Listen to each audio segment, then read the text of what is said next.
Well, it's time for take two. How about a beautiful beautiful Friday afternoon here in Mount Pleasant? We apologize for those early technical difficulties, but we are back on the air on CCHN. Reagan Cleaves, happy to have you with me as the Central Michigan Chippewas and Michigan Wolverines battle it out for the 14th time in the last 5 and 6 seasons. It's going to be a good one here tonight. The Chippewas coming off their 4th consecutive loss 2 weeks ago against Western. A couple of highlights from that game. Jace Johnson broke a 5-game power play goalless streak for Central Michigan. Their first power play goal in 5 games.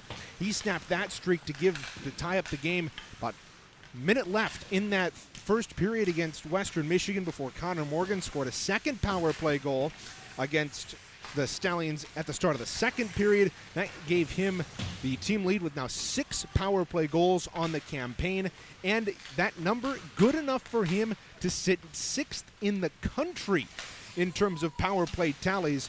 And that was the Chippewas' first lead of the series, 2-1 against the Stallions back 2 Saturdays ago. However, Western Michigan would fire off 4 consecutive goals, stretching from the middle half of the second all the way through the middle part of the third period. Michael Stein on the power play.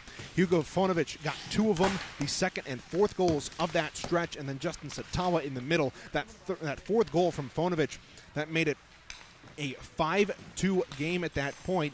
That was not only a power play tally and the third of the night for Western Michigan, but also his hat-trick goal in that game. So Fonovich was certainly a thorn in the side of the Chippewas 2 weekends ago. CMU made it interesting, though. Later on, Bishop and Gibbs pulled the Chippewas back within 1, but Caden Wells on a feed down the left wing side threw it out in front. It hit Chris Martin, deflected in with about 8 minutes left, and that iced the game. The Chippewas would pull Caleb Woolery, but nothing would come of that, and they'd fall by a final of 6-4 last Saturday. I want to touch on Caleb Woolery before we move on here in the pregame show. Faced 93 shots last weekend, 42 in the opening game here at Martin Ice Arena. Then got the nod on back-to-back nights yet again this season, and he faced 51 in that second game. Good for 93 on the weekend, and made 83 saves on that for an .892 save percentage. Still facing almost 100 shots. You'll take 80-plus saves any day of the week. Central Michigan, with that loss, falls to 10-17, 1-0 with 19 points on the campaign. They still sit 4th in the MCHC East behind their opponent tonight, the Michigan Wolverines. As I mentioned off the top, they're on a 4-game losing streak. Coming in, they've lost 4 straight, got swept by Northwestern, then by Western Michigan last weekend. But in that time, Jace Johnson, his goal against Western last week, or 2 weeks ago rather, scored his 20th of the campaign, and a couple of other bright spots. Obviously got Caleb Woolery playing well in that series, facing 93 shots. But Chippewas have been getting a lot of guys who haven't been involved a lot in the scoring involved lately. You got Andrew Siraki, who scored his first goal in almost half a season last weekend in the home game against Western. Then Jake Bishop's had 2 goals in the last 3 games. He's been on fire for CMU lately after only scoring 1 goal through the entirety of the first semester. On the other side of the ice, the Michigan Wolverines, previously ranked at 11, they dropped 8 spots now to the 19th spot in the nation at 13-7, 1-0, 4-4 in the conference. They sit just above Central Michigan, but that 8-spot drop, mostly because they've lost their last 3 games by huge margins. They dropped their first 2 games of the weekend last weekend against Oakland, who was then ranked number 4 in the country. They lost that one. They lost those 2 games 9-2 and 8-1 before finishing out their third game in 3 nights against the Lawrence Tech Blue Devils, who blew them out of the water 7-2. They go 0-for-3 on the weekend. It's been a tough stretch for Michigan, and they've dropped 8 spots in the national ranking. That's also coming off a sweep of Michigan Flint. Talking with head coach Callum Stripling, It's been a tough year for this team. They've done pretty well, and it says their rankings definitely deserved that drop. But they're a young team. They got a lot of growth upcoming here over the next couple of years. 18 players on their team have 2 or fewer seasons of experience and 10 of them are rookies, and only 8 guys remain from that national championship run in 2023, just 2 seasons ago in Boston. Michigan has the overall series lead in this tilt, 8-2-1, their record all time, and they've, like we mentioned off the top, they've played 14 now. This their 14th game in the last 5 seasons, the most played opponent for CMU in that time. It's been a heated rivalry in the past. It's cooled off in terms of the chippiness in recent years, but we'll see how it goes tonight. Central Michigan, the last time these two teams played at home, picked up their first win in regulation over the Wolverines since 2019. They hope to replicate that feat. We'll step aside, come up into the broadcast booth, where we'll take a look at our impact players and keys to the game. You're watching the pregame show presented by SeamishIceHockey.com here on the CMU Club Hockey Network.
We welcome you into the broadcast booth here at Martin Ice Arena. Reagan Cleaves joined a little bit later on in the broadcast just after puck drop by Zach Kennedy. Happy to have you along with us here this afternoon in Central Michigan and Michigan getting ready for their first contest of the weekend of an eventual 2. Let's take a look at your impact players tonight for both the Chippewas and the Wolverines. Jake Bishop, first of all, for CMU, as we mentioned in that first segment, he has scored twice in the last 3 games after only scoring in the first game of the season against Ferris State all the way back on September 13th.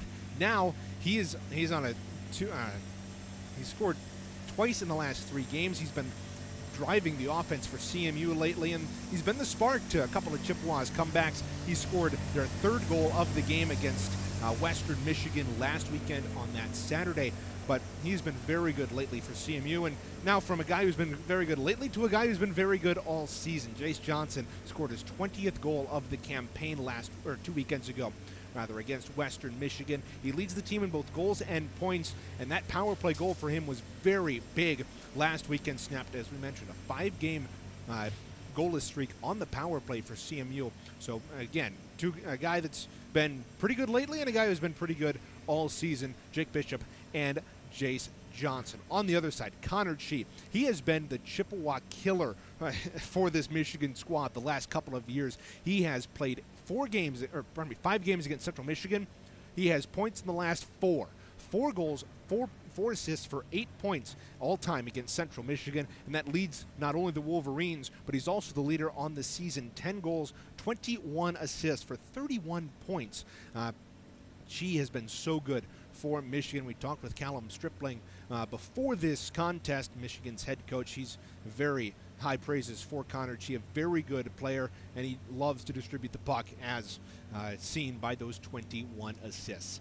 You also got Daniel Sullivan, who is coming in on a 5-game heater for the Wolverines. 6 goals and 1 assist in the last 5 games. That puts him at 17 goals on the season, 6 assists for 23 points. He has been all over the ice for the Michigan Wolverines. He's got 4 multi-point games, the most recent of which he's been a little bit of a drought lately, the most recent of which came back on weekend against Miami at a hat trick and a 3-goal night after that. So those are your players to watch: Bishop, Johnson, Chi, and Sullivan here at Martin Ice Rink. Now it's time to look at your keys to the game. First of all, for Central Michigan, you've got to keep the power play moving.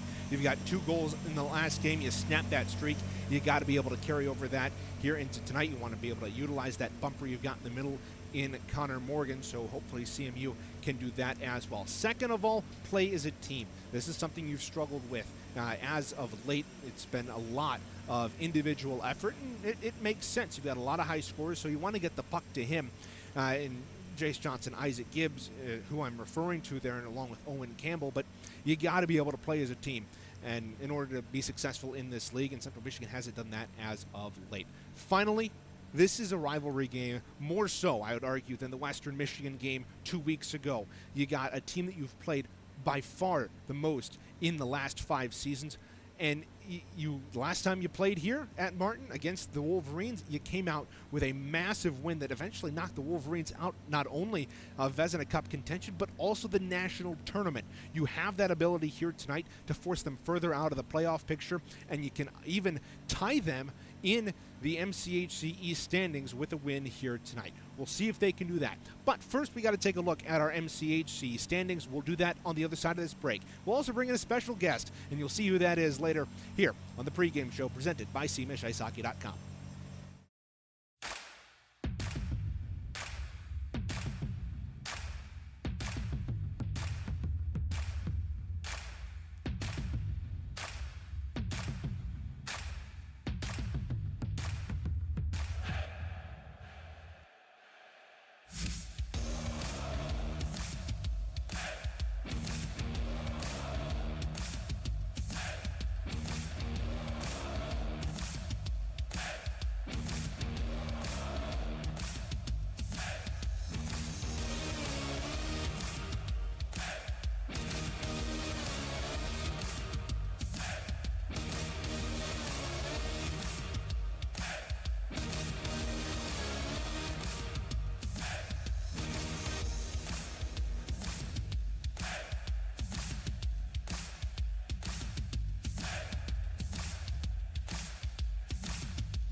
Back for one final time inside the broadcast booth here for the Optimex pregame show, also presented by SeamishIceHockey.com. Taking a look at the MCHCE standings, Oakland stands atop with an 8-0 record, perfect along with Lawrence Tech, who sits behind them at 6-0 on the season. Those two have a massive series coming up next week. They'll play each other. Oakland, the top team, Lawrence Tech, the number 2 in the division, and that will determine who gets the number 1 spot, assuming Lawrence Tech takes care of business this weekend against the 5th team in the division, Michigan Flint. They will play tonight at 8 p.m. and tomorrow at 5 p.m. That's a big series to watch for CMU, as we'll hear on our coaches show a little bit later on. But Michigan Flint only 1 point behind the Chippewas in the MCHC East, so that's a big series to watch. Obviously, Michigan and Central Michigan facing things off, the number 19 team and the unranked Chippewas here. Michigan is third in the division, CMU is fourth, and then Adrian rounds out the 6 teams in the division with a record of 1-9. Their lone win in their 10 conference games coming against the Central Michigan Chippewas back at the end of that first semester. They will take on the Western Michigan Broncos tomorrow at 9 p.m. Just one game this weekend for the Bulldogs and the Stallions. Taking a look at the scratches tonight for Central Michigan, 2 big components of this lineup continue to be out. You've got Andrew Porzotic, who in only 4 games this season has had a 3-game point streak, and he's been out for the last couple of games. We eagerly await him to come back into the lineup, but that's yet to be seen. Isaac Hopp also remains injured for Central Michigan. He leads the team in assists. So those 2 key players out for CMU. Their only other scratches are their 2 netminders who are not dressing tonight in Caleb Woolery and Nick Wilson. On the other side, for the Michigan Wolverines, you've got Connor Place, Colin Van Fossen, Owen DeVries out as well. So a couple of big guys in Connor Place and DeVries out of the lineup for Michigan. Nick Welch as well as Ching Lin and Won Hee Cho. Interesting fact about Ching Lin, he's playing in the Asian Winter Olympics for Chinese Taipei, so he'll be out of the lineup for the next couple of weeks for the Michigan Wolverines. The only other scratch is one of their starters in Aaron Locke. He's out, so Anthony Remick will get the nod here tonight for Michigan in the netminder who won the 23 national tournament for them, and the Chippewas will counter with Lauren Jones making just his 5th start of the campaign.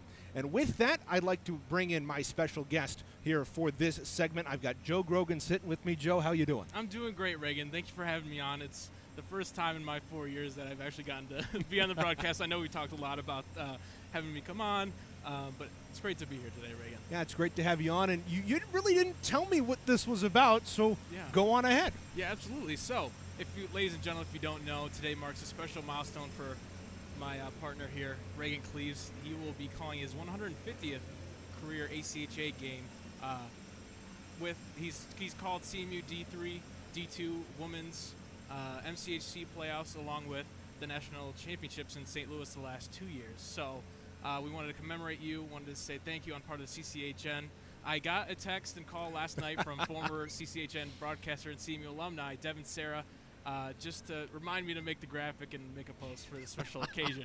And with that, he also had me do another task as well. I know in previous years we talked freshman year about a certain item, a food item, in case someone won.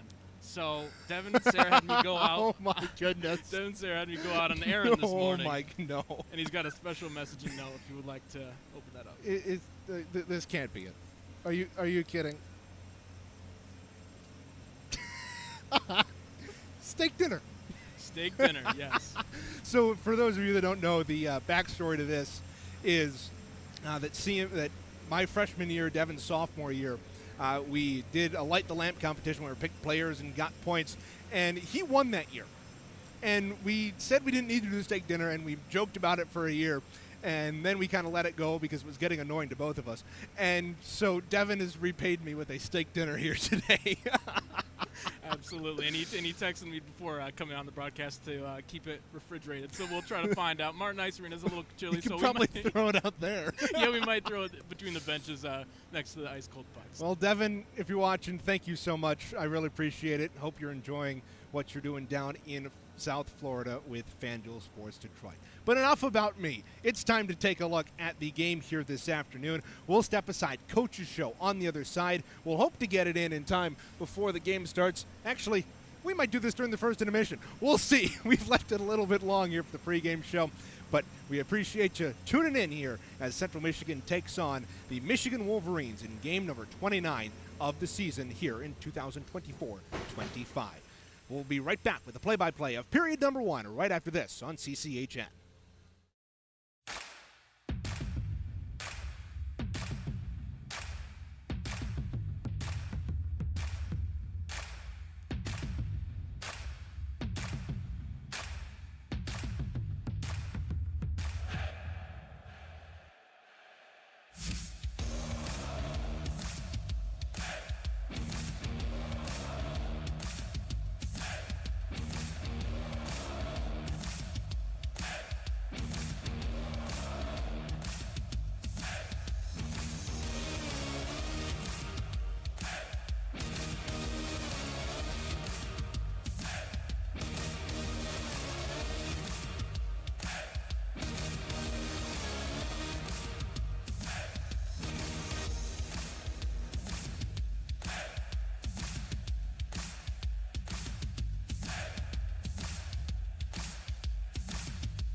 Welcome back to Martin Ice Arena. It looks like we're just headed straight into the first period of play. Both teams getting their helmets on, the referees getting things set. So it's time to take a look at our starting netminders presented by Optum X Sports. For Central Michigan, they turn to Lauren Jones, a guy they haven't seen in quite some time. He's coming off of that loss against Adrian. Hasn't played since. That was his first loss of the season. He's got a 3-1 record, a 2.50 goals against average, and a .917 save percentage. On the other side, it's Anthony Remick, the 2023 national champion netminder for the Michigan Wolverines. He's got a 4-3-1 record, 1 shutout, and a 3.5 goals against average. We're underway. Reagan Cleaves alongside Zach Kennedy here in the broadcast booth. Michigan quickly dumps this in behind Lauren Jones. It'll be Martin back there to play it.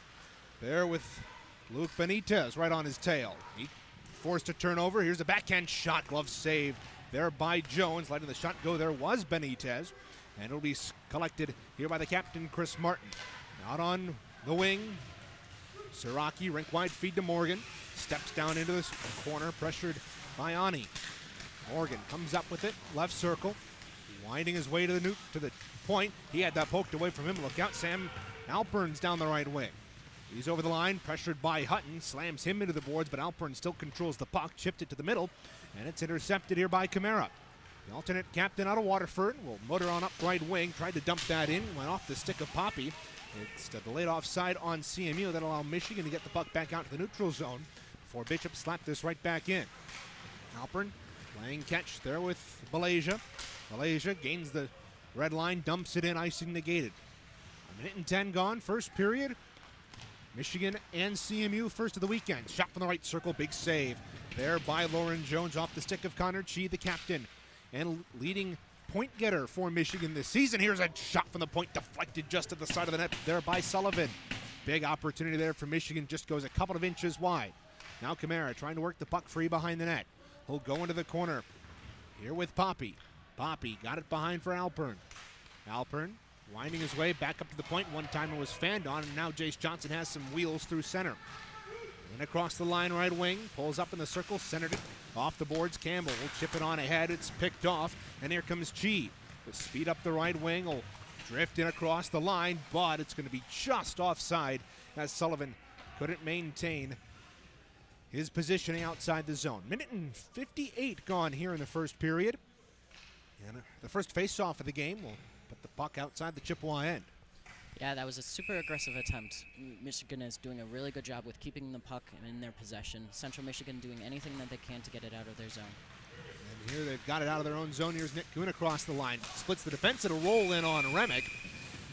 And Manon Mandarata playing defense there for Michigan. Able to fend off Nick Kuhn. Good positioning there to kind of box him out. Now there's a face-off to Remick's right. Absolutely, a great run by him. Polo to dig in for CMU. Won by Michigan, chipped up to the point, kept alive by Bowerson. Trickles just wide of Remick's cage. Worked back behind the net, down in the corner. Clements chiseled it on behind the net. Wolverines get it out as it's sent back to center, and it'll be controlled by Bowerson. Pressured by multiple Wolverines as they work right to left in this first period. And those blue uniforms, the maize trim. This goes up and out of play. We'll have a face-off just in front of the Wolverine bench. Yeah, Zach, you mentioned it, a very good start here for Michigan, getting a couple of good opportunities. They really established the pressure early. Setting the tone there is absolutely important for this Michigan team. That's been the tough part of this season for CMU. Julian Johnson off the tie-up, can't win the face-off. McCray takes a tumble, and it'll be scooped out by the Wolverines. On through center, Tommy Shea. Dropped it off right side. Here is Malaysia. Puts it down deep. Penalty coming up here on CMU as Martin took down his man. We'll touch up, and Glenn Tiefertiller draws the penalty. And so CMU is going to go to the box here early. Just 2:52 in. 2 minutes for tripping on that call. Right along the boards in the Central Michigan zone. And I hate to see it this early on in the games. Hopefully Central Michigan can get their way out of this, but they haven't really necessarily been the best on the power penalty kill. Well, the penalty kill has been good. It's the power play that has struggled lately for CMU. 79% on the penalty kill, so not awful, but still Yeah, not bad. the best. Yeah. You'd like it to be a little bit better as Michigan goes to work on the opening opportunity. Here's something CMU hasn't had all year, a short-handed goal.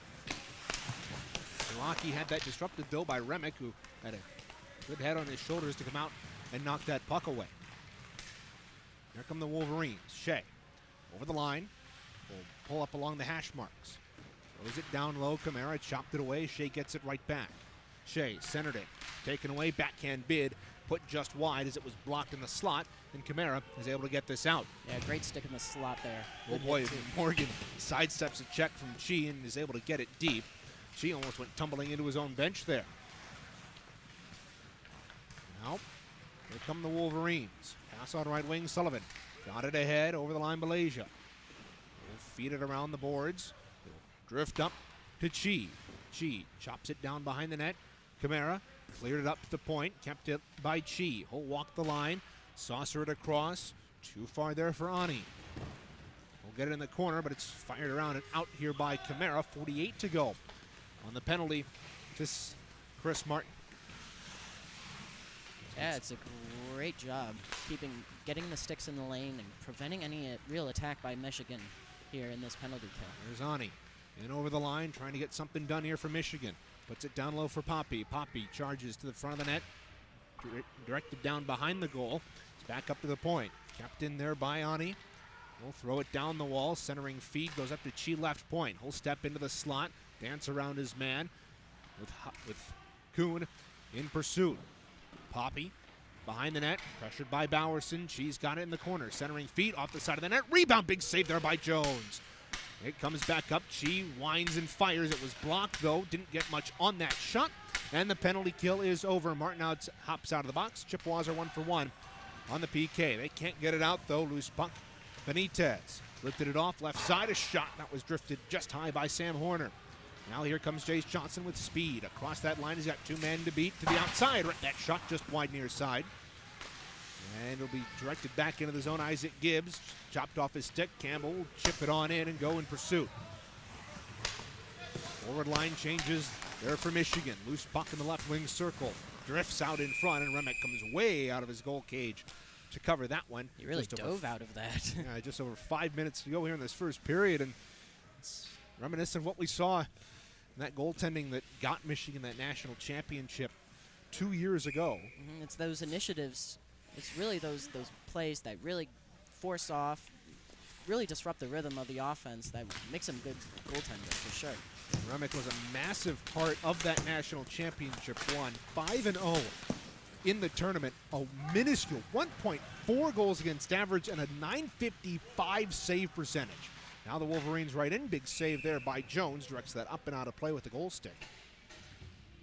And likewise, Jones was a big part of the Central Michigan team 2 years ago, but it was really a bright new freshman in Caleb Woldery come up last year, got the bulk of the starts, and Jones only played 3 or 4 games last season. Much the same this year. This is only his 7th appearance of the campaign. And all the face-off to his right. Campbell to dig in for the Chippewas. He wins it there from Horner.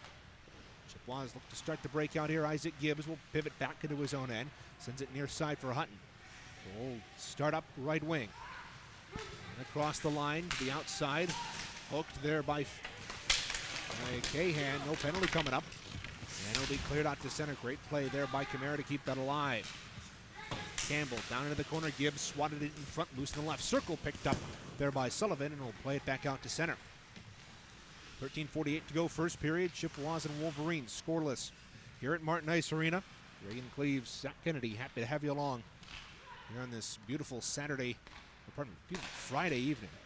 I keep thinking this is Saturday. We'll put a little excuse here. Here's Johnson over the line. We'll get to that in just a minute. Johnson, right wing circle, centered it in front, caught up in Chi. As he knocked it down, loose puck will come. And here's Sullivan. Chi and Sullivan are 2 players to watch for Michigan. Chi over the line, working to the left side, tried to throw it down low. Gilgren deflected it away into the corner. Didn't get the puck though. Sullivan, too hard for him. Back behind the net for Poppy. Far corner, chopped right behind for Sullivan again. Centered it out in front, but picked up here by Johnson. It'll move out with 7 minutes gone in the first period. Johnson in a 2-on-1 with Martin down the right side. Cuts in, shot, save, Remick, rebound. And he clears it to the corner. Great attempt there by Central. Really getting that key breakaway and taking the shot for once, which they don't have a lot of, and they need to change that. I'd like to see Johnson maybe take that pass there as he's got Johnson free on the He did have a late man. left, or pardon me, he's got Martin free on the left wing. Now the Wolverines in the zone. Belasia's shot from the left wing side caught there by Jones, and he'll hold on. Let's get to why I was a little bit confused on the date of this game. CMU initially from our schedule was supposed to have the Saturday game, but when we got in contact with head coach Callum Stripling, figured out that both teams had Saturday games booked, and the Chippewas were the only ones who were going to be able to move their game with obviously the pretty open ice here at Martin Ice Arena. They've got a high school game coming up right after this as the Raptors have their senior night. Mid-Michigan, big hit there by Siraki, labeled as man at center as it was Belasia right in his way, and the big hit out of Northville able to get that free.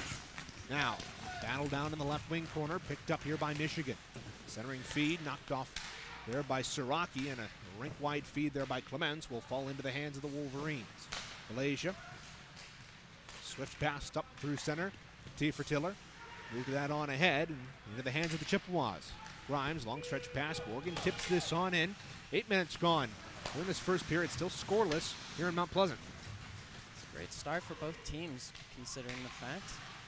I would say the momentum's been mostly on Michigan's side, but T for Tiller comes in, and it's going to be offside.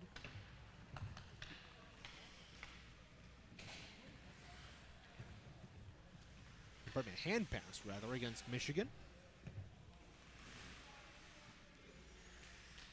11:52 to go. Grollo to dig in for CMU with Gregory Feemster.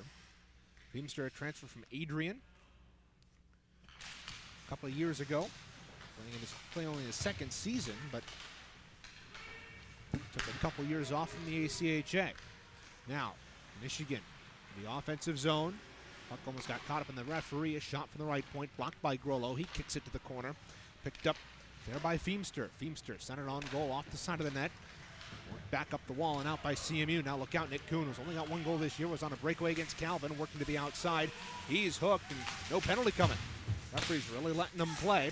Here's Armentrout, pushes it deep. Kuhn centered it, nobody there for CMU in the slot. Here's a shot from the point by Kamara, knocked down. Now here comes Swanson. Across that line for the Wolverines, dumps this on in. Jones makes the save, and Kamara is able to pick it up for the maroon and gold.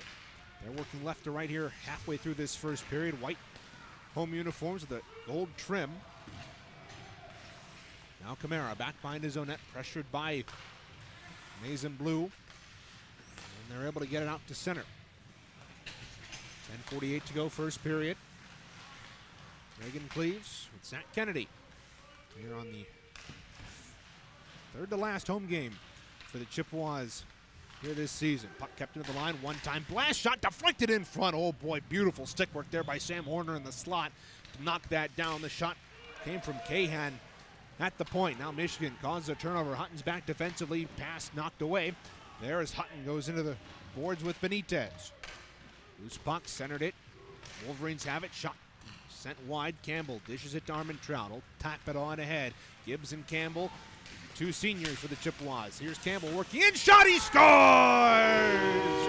Owen Campbell on a beautiful dish from Isaac Gibbs. 9:55 into the first. It's 1-0 Chippewas.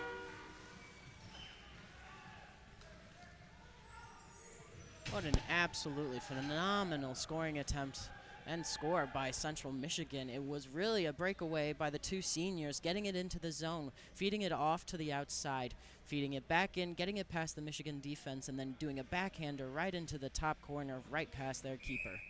A really splendid shot. It's a shot that, frankly, Remick's probably going to want to have back.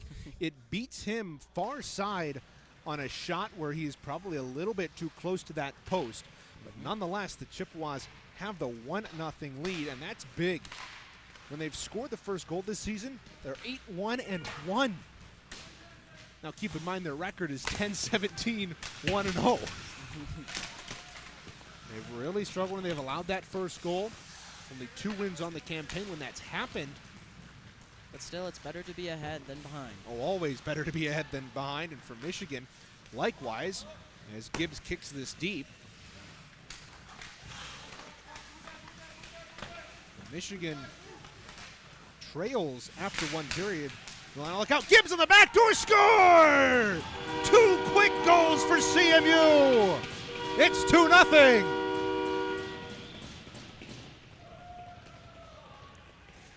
Absolutely gorgeous. Being there for that rebound was pivotal for the Central Michigan team, allowing for that opportunity to go ahead 2-0. Absolutely phenomenal work and great pressure at the net. So Jace Johnson was able to work that puck into the slot and throw it on goal. It was blocked before it got to Remick, but it found Isaac Gibbs right on the back door. He had a gaping cage and was able to put it home past Remick. Boy, what a great start here for Central Michigan. Here in this first period, they get 2 goals in a matter of maybe half a minute.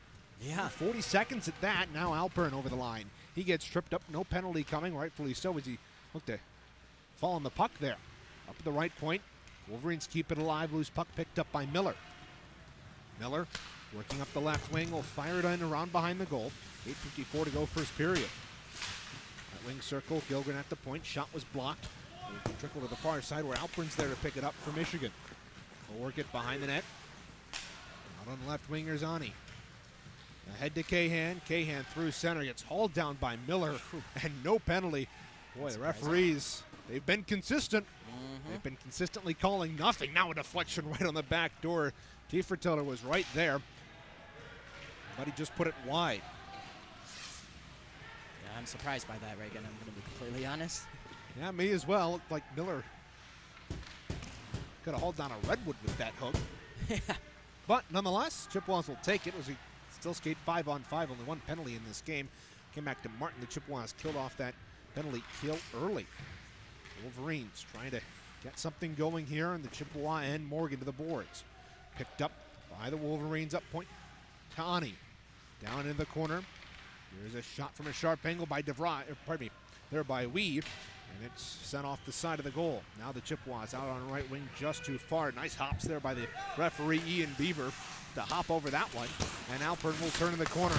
Gets crunched to the boards there by Siraki. Alpern will turn away from it, and he's got it. 7:34 to go. First period, Chippewas have had some success. They're up 2-0, something they haven't been in quite some time. I'm really happy with the Central Michigan offense really taking the charge against this very tough Michigan team. They're doing a great job with maintaining that possession. Both these two teams trying to snap winless streaks. Michigan obviously got swept on the weekend last week. 2 games against Oakland, 1 against LTU. Now Bishop over the line. Shot blocked away by Remick. Rebound loose in the slot. Picked up here by the Wolverines, and they'll dish it out on right wing. Great job on Remick and getting in the zone. Looking for a deflection. Here's Benitez cutting in. Shot was turned aside there. Jones didn't get through to Jones, and Camara was able to sweep it out. Here's Bishop on the left wing. Will dump it on in. Remick way out of his goal crease. Well, it's Dominic Hasek-esque coming out of his net to redirect traffic. Stretch pass ahead, just too far there for Luke Benitez, and he's been out there for a while. He stretched after that one and couldn't get to it. 6:30 to go. Here in the first period, fans, don't forget the CMU Club Hockey Network YouTube channel is your one-stop shop for highlights, exclusive interviews, and full game broadcasts for all 3 teams here at CMU. Make sure to subscribe and turn on notifications so as never to miss a moment of Chippewa hockey here on CCHN. There's a face-off to the left of Remick. We've seen him way out of his crease a couple times here in this game. It burned him on that second goal scored by CMU. Now look out, numbers developing here for the Wolverines. Cutting through center, they lose track of the puck though, and Hutton gets it to the point. Johnson will push it down deep to the zone end. 6:12 to go, first period. Chippewas on goals from Campbell and Gibbs have a 2-0 lead. So he flopped in behind Jones. Loose puck battled for there. Gavin Poppy there for the Wolverines. Battled for. Pulled free by Chi. Got tangled up with Camara. In the far corner, back up to the point. pass to the near side. Look out, Isaac Gibbs takes advantage of the turnover. Ahead on left wing for Campbell. Oh, and Johnson was just across the line. And Campbell takes the shot late. I don't think he heard the whistle, though. It was a pretty short and sharp whistle. And he was focused on going in. And now, a couple of players dusting it up as you hear a crowd right below our ice mic down below. That's a very unfortunate offsides call, but it was the right call, unfortunately. But they had a great breakaway there chance on a miscommunication pass by Michigan. Wolverines win the face-off in the neutral zone and will work up right to left. Here's Malaysia. Over the line, pulls up hash mark, centered it out in front, loose in the slot after it took a deflection, and here's McCrae. Lone Chippewa without the stripe on his helmet, cuts over the line. Loose puck, here's Bishop, shot, save, Remick, rebound. Comes back up top, Gilgren tried to wind and fire. It's loose in the slot after it got tied up, and now Johnson comes in with a flying hit there on Alpern, and away with the puck comes Malaysia. Puts it in over the zone. Gilgren. 5 minutes to go here in this first period. 2-0 Chippewas lead. Now McCrae gets tied up at center, go down. Malaysia will pick up the puck. Long stretch pass deflected in by Poppy. Clements back there for CMU. 2 goals in a matter of 40 seconds for CMU. With the goals they've scored in quite some time. Now Siraki up on the left wing. Got it ahead to Bishop. Oh, he took a hard spill to the ground, and Sam Alpern slow to get up as he went head over heels over top of him. Play now down the far corner. Wolverines get that out. And down the ice. And Dorada threw it down low and will go off for a change. Teammate in pursuit. That's Steve Tiller. Ahead on the right wing. Loose puck at center. Picked up. And Mendorado over the line. Great play there by Clements to poke that away from James Newton. Newton has 6 points in his career against CMU in just 4 games. 3 goals, 3 assists in each. Here's a shot from the right side by Mendorada. Down into the corner. Chipped onto the stick of Bishop. He'll try and pinwheel away from T. Tiller. He's pinned to the boards. Scooped up by Newton. Centering feed. Deflected off the stick of Shea. And it'll go back down the ice. Connor Morgan in pursuit. Comes to blows with Ani in the corner. Michigan moves it on ahead. Over the line, T. Tiller. Left wing side. His shot deflects up off the glass. T. Tiller goes for the body, and puck's put up to the point. Here's a one-time blast from the point. Deflected up and out of play. Hammer shot there came from Ani. And it goes up and out off the stick of a man in front. 3:31 to go here in the first period. Stay with us for the first intermission report. We'll have a brief discussion about how that first period has gone for CMU. It's gone pretty well, and then Zach Kennedy will have the intermission, or the out-of-town scoreboard. Take a look at how CMU athletics are doing, as well as the other 2 ACHA teams here, both of them playing the vaunted Sioux Cougars. Hasn't gone well for either of those 2 teams against Sioux the last couple of seasons. No. Of course, honestly. Sioux, the 2-time defending national champions in Women's Division 2. If you remember, for those of you that are ACHA savvy, back in 2019, the last time an MCHC team did not win the M3 national tournament, it was Sioux beating GV about 19-2. Here's Kuhn centering for Grolo. Big save there by Remick. Got the blocker on that one, but Chippewas still have control in the offensive end with another 3 to play in the period. Here it's chipped ahead, look out.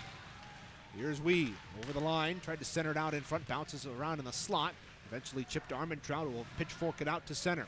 Grolo trying to chip it on ahead, got caught up in a couple of skates. Nick Kuhn, who's been whirling dervish out there for CMU. Armentrout couldn't keep this in at the point.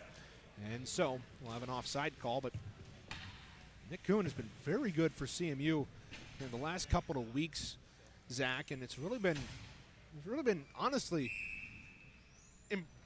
impressive how much he's improved over the course of this season. He came out with a fire in his belly, it seemed, early on, and he didn't get his first goal until Calvin midway through November, but it seemed like he was due well before that, and I'm surprised he's only got 1 on the year. Look out.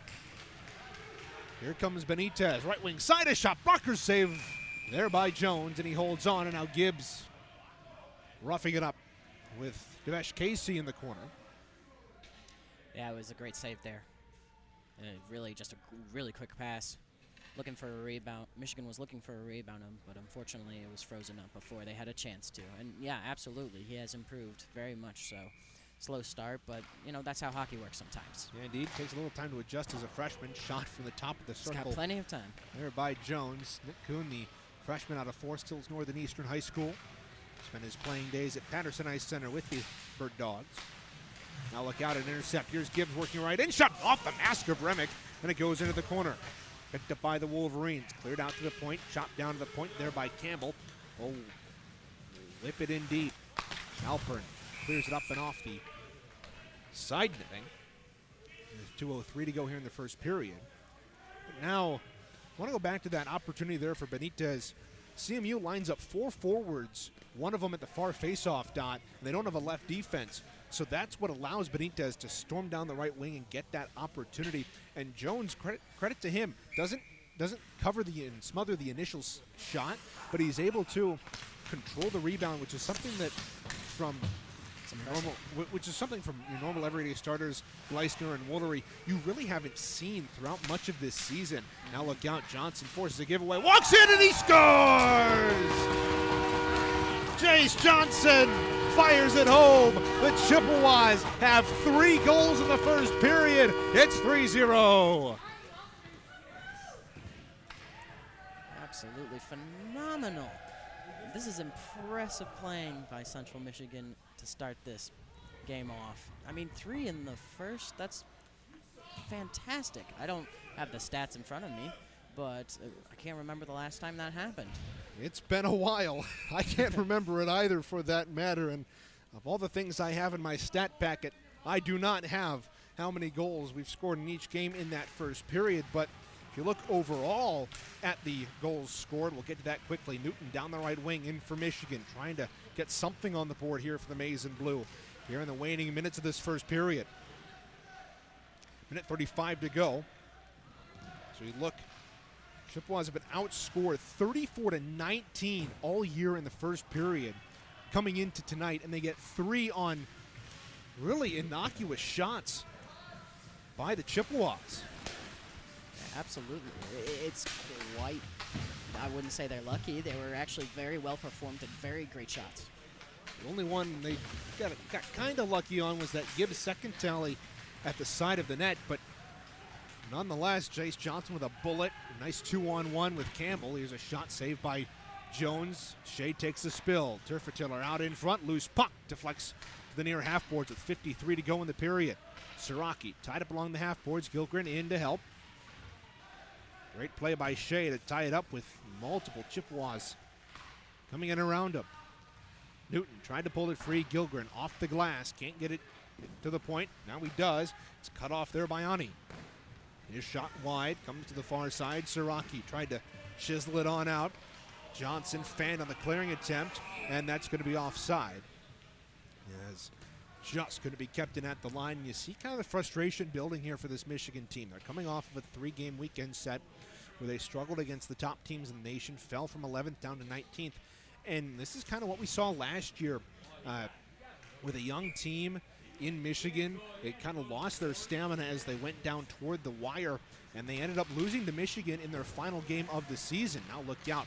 Here's Poppy centering feed. It's loose out in front of Jones, eventually cleared away. Great play there by Hutton to knock that away. 13 seconds to go in the first period. Wired around the boards. Siraki across the way. Will chip it on out. Look out, a 2-on-1 developing, but it'll be Malaysia to get back there first for Michigan as the first period expires. Chippewas get 3 goals, an incredible output in that first period after scoring 19 goals in the first through 28 games. They get 3 here in game 29. We'll step aside, come back with a recap of that first period, talk about who scored, who didn't score, and why the Chippewas are up 3-0, which is something we haven't seen in a very long time. 3-0 after 20. We'll step aside, be right back with more here on CCHN.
Well, if I was to ask head coach Brendan Martin anything in this first intermission, if we were to have an interview, which unfortunately we do not, we'll get to his coach's show in just a little bit, I would have asked him this one question.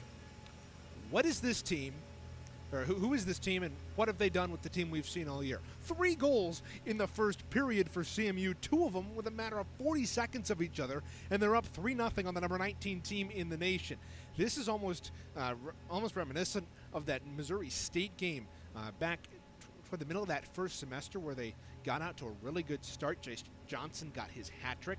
And speaking of Jace Johnson, he gets a goal, as well as Isaac Gibbs and Owen Campbell. So those top 3 guys for CMU have really been clicking here in this first 20. And it's been a lot of doing what other teams have done to them here throughout the last stretch of games for CMU. Michigan got a good start. They really controlled the first maybe minute and a half of this game, and then CMU got a 2-on-1 early with, I believe it was Kuhn and Martin to kind of scurry down the right wing and dish it out in front. And, pardon me, it was Martin. Johnson worked down the right wing. He let the shot go on Remick, but it was right into his chest. Remick had an easy save. I would have liked to have seen Johnson maybe shoot for the pads, get a rebound, but that seemed to be the turning point here in this game. And then just a couple minutes later, Campbell and Gibbs go down in on that 2-on-1. Campbell gets the dish from Gibbs on the left wing side. He cuts through the middle, ends up really around the bottom of the left wing circle and lets a shot go through. And Remick somehow is unable to find it as it just goes right past his blocker and into the net to give CMU the 1-0 lead with 10:05 remaining in the first period. Then just 40 seconds later, Isaac Gibbs was able to find a loose puck out in front, tap it past Remick, who was way out of his goal crease, and made it a 2-0 game at that point. And for Remick, I really think that he likes to play loose. He likes to play aggressive, but sometimes you got to stay glued to that net or else you're going to give up a lot of opportunities like he did in that first period where CMU had a couple of gaping cages. They were able to capitalize on that one and make it a 2-0 game at that point. Then about 8 minutes later, Isaac Gibbs was able to work the puck free. Jace Johnson got it in the bottom of the left wing circle and just ripped it top blocker side past Anthony Remick and made it a 3-0 game. And in my pregame conversation with Callum Stripling, the Michigan head coach, it was a discussion of who you're going with tonight and possibly who you'll go with tomorrow, especially with your number 2 in Aaron Locke out, the guy who's been splitting time with Remick all season. But Locke out for the weekend. He's been very good against CMU. Remick, on the other hand, has been shaky against the Chippewas, and he's shaky here in this first period. Chippewas only 10 shots on goal, 7 of them saved by Remick, but those 3 important ones go in. Lauren Jones makes 11 stops in that first period. Well, that is your recap of this one. And prior to this game, I sat down with head coach Brendan Martin. We didn't get to the pregame show because I had some guy named Joe Grogan on with me. It was good to have him nonetheless. But we didn't have time for our coach's show in that pregame show, so we're going to step aside. We're going to come back, and we're going to take a listen to my conversation with head coach Brendan Martin and talk about his thoughts prior to this matchup here against Michigan. 20 minutes down, CMU, an impressive 3-0 lead over the number 19 team in the nation, the Michigan Wolverines. Stay with us. Coach's show coming up right after this on CCHN.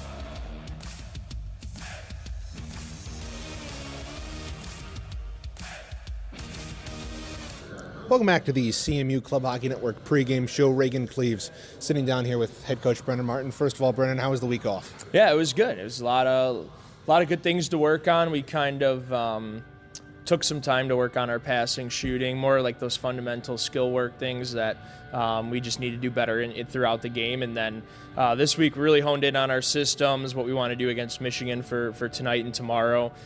So yeah, it was definitely a much needed rest after the start of that second semester, and now we're kind of ramping up here for the final. So indeed, you got 4 more games left this season. It starts here tonight against Michigan, a team that this team has played 14 times in the last 6 seasons. That's just an incredible amount, first of all, but it means so much more to this rivalry when you play a team like that so many times. Yeah, absolutely. I mean, I can remember even back to when I was playing. Those are games that they're in your division. These are games that mean something when you get to playoffs. And in the last few years, they've had national tournament implications on them too. So it's been a wide variety of different games. And for us, we know exactly what Michigan's going to be doing, and Michigan knows who we are just because of how much we've played each other, right? So our programs are different, but similar in a lot of ways. The ways that the school supports us and kind of how we're ran in that standpoint. So it's always exciting to kind of get on the ice, and I like seeing Cal, their head coach, and so yeah, it'll be a good weekend. Yeah, indeed. Hopefully it's a good weekend. You 4 years ago scored the overtime winner against Michigan. Well, what does this rivalry mean to you personally? Yeah. Well, I know personally my family, they're Michigan State fans, so it always means more when you beat Michigan. But today I'll always forever be a Chippewa first, and so to be able to come back and play this team that I've had so many memories playing on the ice against. Now I get to coach against them. It's a good feeling for me, and I'm just excited to watch them play today. And it should be a fun matchup. A team that's nationally ranked, 11th in the nation, coming into town. Last time these two teams played here at Martin, you guys came out with the 4-2 win. How do you guys look to replicate that tonight? Yeah, well, it's definitely going to start in our D zone. I know we've talked about keeping pucks out of the front of the net. Michigan loves clogging guys in front of the net. They'll have 2 guys in front, and so our D-men need to do a good job tonight at not tying up and making sure that they're getting out of the way of our goalie's shots. And then after that, we're going to move into neutral zone and O zone, and we're going to get our scoring opportunities today. We got to make sure we capitalize on them, and more importantly, let's play as a team, stay out of the penalty box, and play a full 60 minutes. Yeah, you talk about your net minding. You go with Lauren Jones tonight. He hasn't started in a while.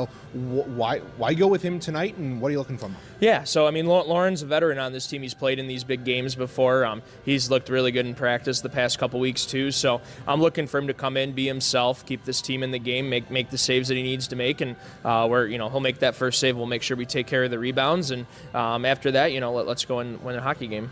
Yeah, indeed, and this is a game that has implications in the MCHC playoff picture.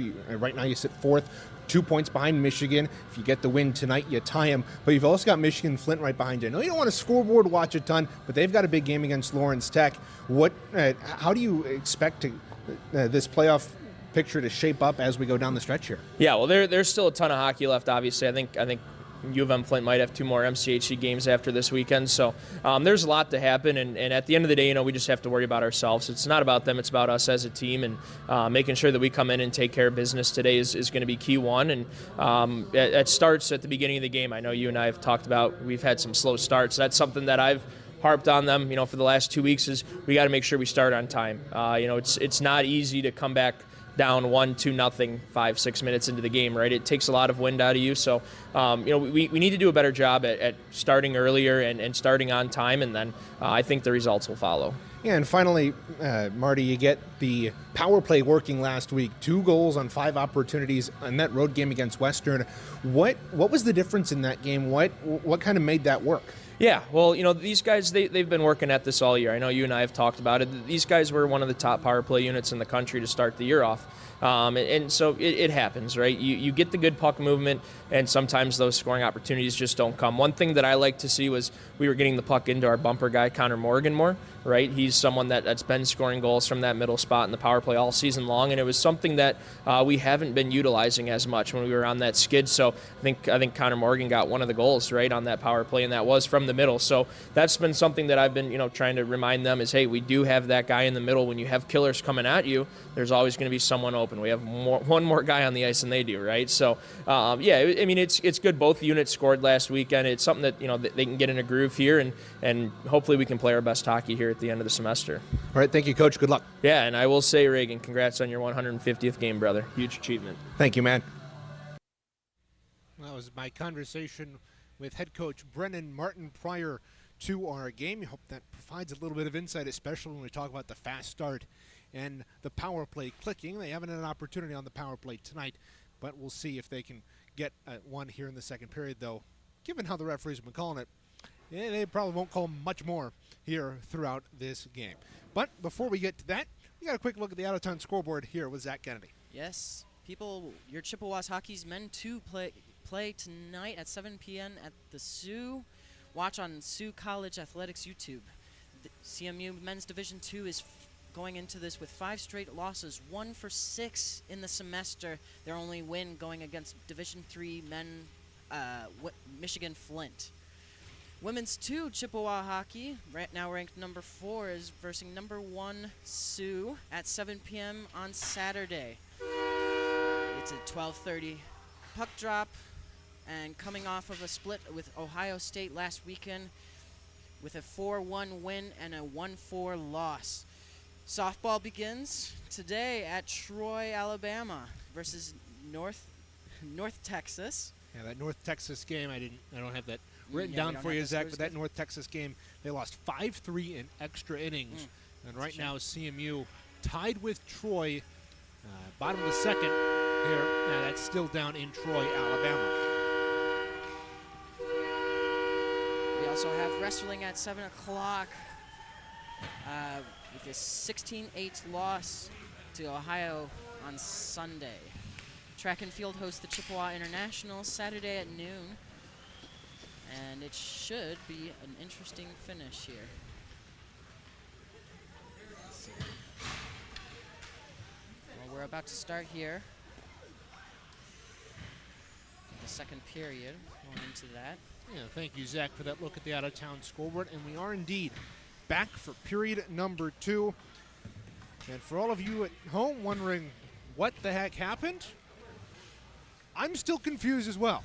It's 3-0 CMU at the end of one period, and we're It's just impressive. about to start the second. It's one of the most impressive starts that Central Michigan has had this season, let alone the last couple of years, and they've got a 3-0 lead right now. Again, goals from Campbell, Gibbs, and Johnson. Johnson is team leading 21st. Campbell only his 7th of the campaign, but 15th point on the year. Right, 15 point on the year, and then Isaac Gibbs getting his team second, 16th of the campaign, and that's how CMU is up 3-0 here Absolutely. at Martin. Pretty good dominance by them. Now, the one thing you don't want to do is get sloppy with the puck, and now Gilgren pressured here by Benitez. He forces a turnover, dishes it right point for Alpern, but it hops over his stick and comes back out to the neutral zone. A much faster start for Michigan there in this second period as the forecheck has come out strong, but the Chippewas are away on the right wing. Bishop across the line, deflected it on ahead to Morgan, but he'll go down to the corner. Loose puck picked up by Bishop. He has 2 goals in the last 3 games. Flipped it up, gets it right back in the circle, steps in, shot glove, saved by Remick. Rebound just trickled wide. Now another opportunity. Morgan couldn't get the wraparound home. Up to the point, Martin wires it around behind. Comes to the far side for Ani. Ani puts it down low, and his teammate is able to get it out and down. An eventful opening minute of the second period. Chippewas still leading 1-0. Out to the neutral zone. Gibbs coughed it up. Here's Poppy. Cutting in, shot saved. Jones, rebound, it's loose. Where is it? It's underneath him, and he plops a glove on it. And Poppy and Hutton exchange some words in the bottom of the left wing circle. But a bit of an intense flurry there, and Poppy and Hutton having to be separated by both the linesmen. Absolutely, an explosive play there from Michigan, hoping for any chance of a rebound, but unfortunately frozen in the zone. And credit to Jones. He's been poised in net here for CMU and has been throughout the year. I'm impressed. The lone blemish on his record being a really tough loss to Adrian to end the semester. Chippewas were up by 1 with under 3 minutes to go, and Adrian ended up scoring 2 consecutive goals in that final minute, and that was the last start Jones had. He did come in against Northwood and faced 18 shots in the road game in just about half the game, but He recovered well from that Adrian series and has played well here today. Now Michigan back up right wing. They'll dump it in across the way. Icing waved off. Camara got it free to Gibbs. Centering feed to Campbell, and the Chippewas will move out on the right wing. Right to left. Johnson to the back door. Cut off there by Malaysia. And now a stretch pass on ahead. Icing the signal and the call. Here is Hutton's able to win that race with Daniel Sullivan with 18:08 to go here in the second period. Central Michigan definitely has the confidence of a winning team right now. It makes sense going leading by 3 into the first. It's a fantastic start by them. Yeah, one of the best starts all season for CMU, and like I said in that intermission report, very reminiscent of that win against Missouri State, but that was not only on night 2 of the Route 66 showcase, that was on road ice in a very hostile barn. And you end up coming out with a big win against a top 5 ranked opponent. The Chippewas' only win against a top 5 opponent this season. Michigan now top 20, coming off that dropping to 19th here this season. Now Campbell getting into the corner with Poppy. Poppy, we saw him get tied up with Hutton earlier on last Michigan rush. Now they're right back in Chi, left wing side. He got 8 points against the Chippewas all time. Sent it out in front, knocked away. Here's Gibbs.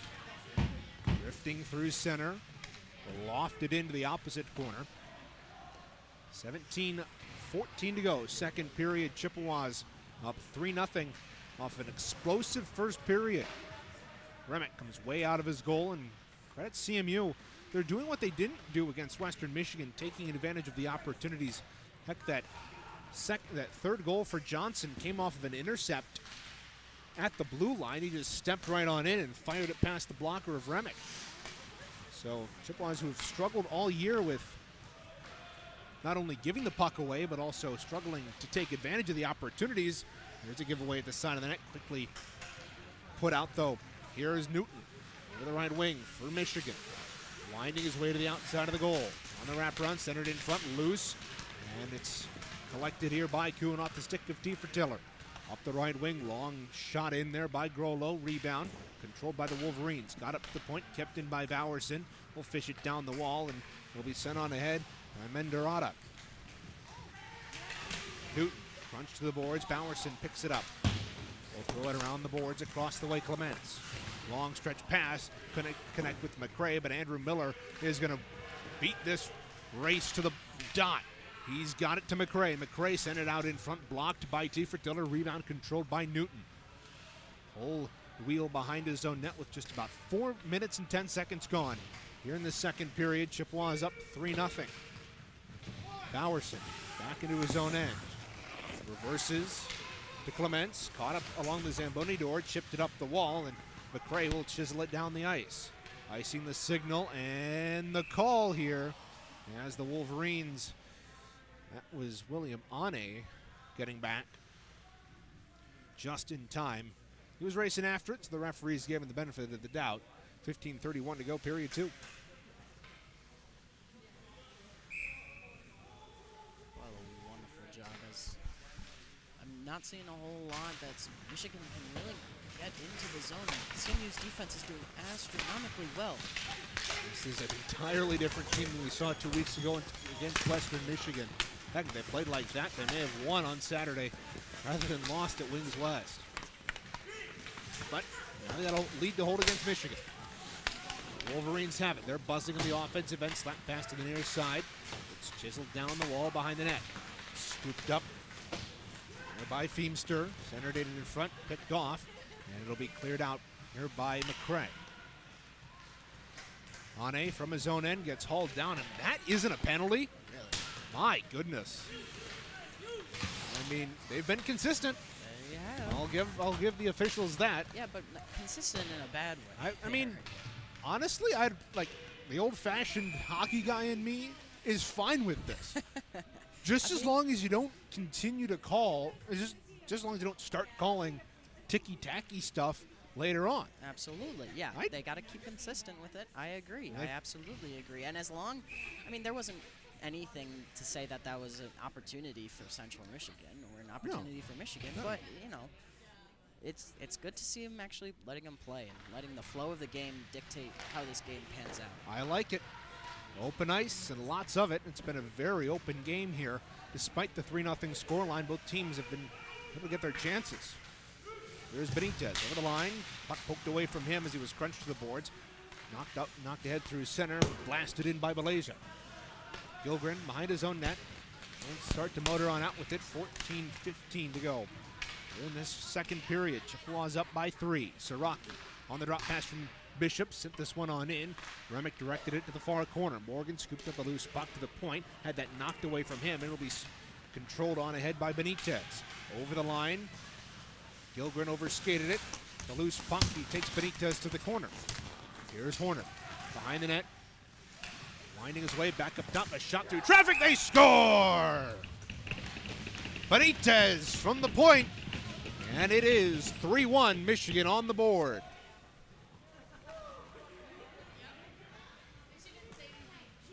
Great slapper from the point back in. I don't know if that was a rebound or not.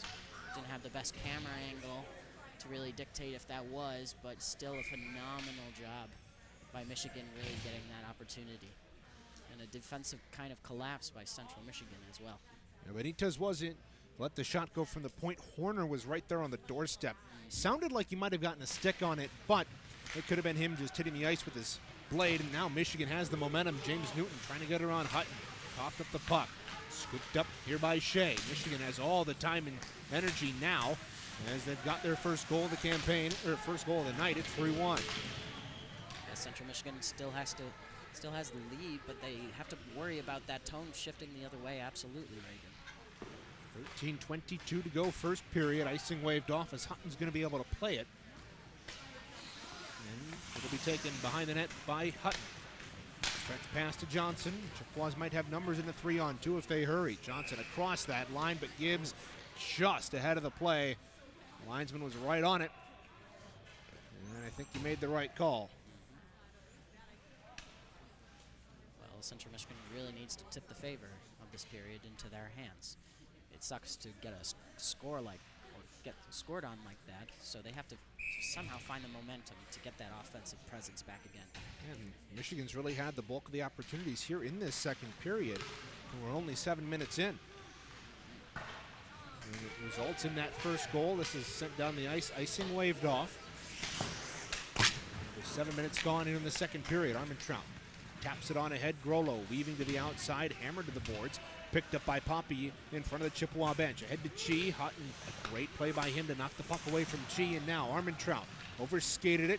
Gets launched into the boards. There by Cahan. Loose puck at the Michigan blue line. Kamara sends it on in. Delayed offside as Grollo was in. Now a stretch pass ahead. Look out, Alpern cutting in. Backdoor to Chi. Shot! He ripped it over top of the net. And it'll go up and out of play. Boy, Daniel Sullivan created a turnover at the left wing. Walked into the zone. He had plenty of opportunity and sent it across the way. And Chi threw it on goal.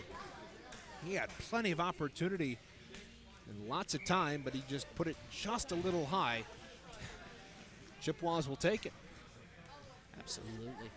Yeah, again, Michigan has really gotten in their zone. Whatever happened in the locker room, whatever the coach said, it has worked, and they have been in possession this entire period. Credit to Callum Stripling, and once again, another turnover by Michigan, or forced by Michigan. Going behind the net, there by Wee. Across the way, tied up. Miller in there for CMU. It's loose as they continue to battle for it. Gilgren getting his hands up top, trying to move it free. As you can hear the referee and Beaver yelling to move it, move it, move it. Eventually comes up top. Gilgren knocked down, and he closed his hand on the puck. So that's going to be a penalty. Wow. So Gilgren tried to clear it, but he closed his hand on the puck, and it's a power play for Michigan. Very interesting call. Well, there was the call that we were hoping wasn't going to happen by these refs. I mean, that's a blatant call. Sure. It's one you don't often see. You don't often see closing your hand on the puck. No. But it's the correct call, as Gilgren, instead of swatting at it, got it in his glove and tried to throw it to the side. Michigan 0 for 1 in the power play so far today. They've scored 14 goals in the campaign up to date. This is sent down the ice. Remick out of his net to play it. Michigan's power play has been lethal all year. 37%. Out to the neutral zone, Chi. Will weave over the line. Cut off by Siraki, loose puck, Malaysia. Centering feed, knocked down. Newton tried to clear it. Got to Chi at the point. The Michigan captain. Will feed it up top, Malaysia, out of view of D. Jesuit. Gets it down to Chi. Back down low. Newton tried to stuff it home. It was knocked away from him. Martin chips it up the wall. Siraki trying to get it out. And what do we have here? Net's off its moorings, so both teams will change. 11:03 to go in the second period. So what does Central need to do in order to get through this penalty kill here, Reagan? What do you think? I mean, they need to do exactly what they did in that first period, in that first penalty kill, which is make sure Michigan can't really establish the zone, and now the faceoff's going to be outside the zone. This will help. Yeah, that'll help out for sure. It'll be right across the way in front of the Michigan bench. I think Newton knocked it off, which is why they moved the faceoff outside the zone. Gotcha. They allowed both teams to change because it was an incidental knockoff, but since it was a Michigan player in the CMU zone, they'll move it out. But faceoff lost by the Chippewas at center, and now Tommy Shea after the loose puck. He's got a man right in the back door. That's Sullivan. Shea into the shot, big pad save there by Jones, and the Chippewas rattle it out. Well, he was alone there. He didn't really have any chance at a late man, so that was a good attempt by Central Michigan to cut off any potential play. 10:45 to go, second period. Chippewas with 52 seconds to go in the Gilgren penalty. Here's Chi across the line, centering pass knocked away there by Martin, then cleared down the ice. This is exactly what they needed to do. No To go back to your question, Zach, they've really been shutting down Michigan. This is almost the trouble that CMU has had on the power play throughout the second semester. And dating back to the tail end of that first is not being able to reestablish the zone. Great play by the Chippewas. Now they got a one-time blast. Save Jones. Rebound. He's got the pad to the post. Now across the way. Sullivan backed it up the wall to Chi. He's got it. Back to Sullivan. Centering feed off the skate of the slot. It's loose. Kicked away. Cleared out on second attempt to the point. Here's Malaysia. We'll send it off Camara. Goes off the back of the net. And Newton. He's got it across the way. Crushed to the boards by Martin. 1 second to go on the power play. Gilgren's out. A spin around shot there by Newton. Rattle wide. Chippewas clear it down the ice. Chase Johnson's going to turn on the Jets. Can he win the race? No, he can't. That was close. I was about to say, yeah. It looked like he got around him between the dot and the red line. I don't know. So, close call. And Chris Thayer. I don't know. In motorsports, he would have had that. The corner was his, but, you know, hockey is definitely a different caliber, that's for sure. Indeed. Definitely. I'm just saying. No, you're not wrong. And it's, of course, these icings are always really tough to judge if you're that linesman. You got to be with the play. Absolutely. Now this one will float right in on Jones. It'll make the save, but they're a lot easier to call than they used to be. That's for sure.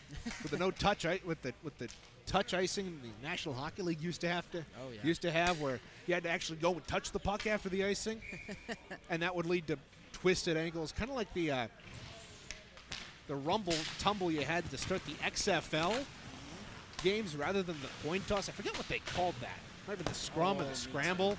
But that led to so many sorts of injuries, and that's really what ended up making the no-touch icing a thing. Now Campbell stepping in. Oh, that was a great play by Alpern to block that, and Campbell takes a weird tumble into the boards. Now he's tied up with Alpern. Puck comes free across the way. Poppy trying to work it free, intercepted. Here's Johnson stepping in right circle. Near side, Gibbs steps in, shot. Save Remick, rebound is controlled here by Horner. We'll play it up top. Johnson. Right wing side, threw it on goal, loose puck out in front. Campbell couldn't connect with Gibbs.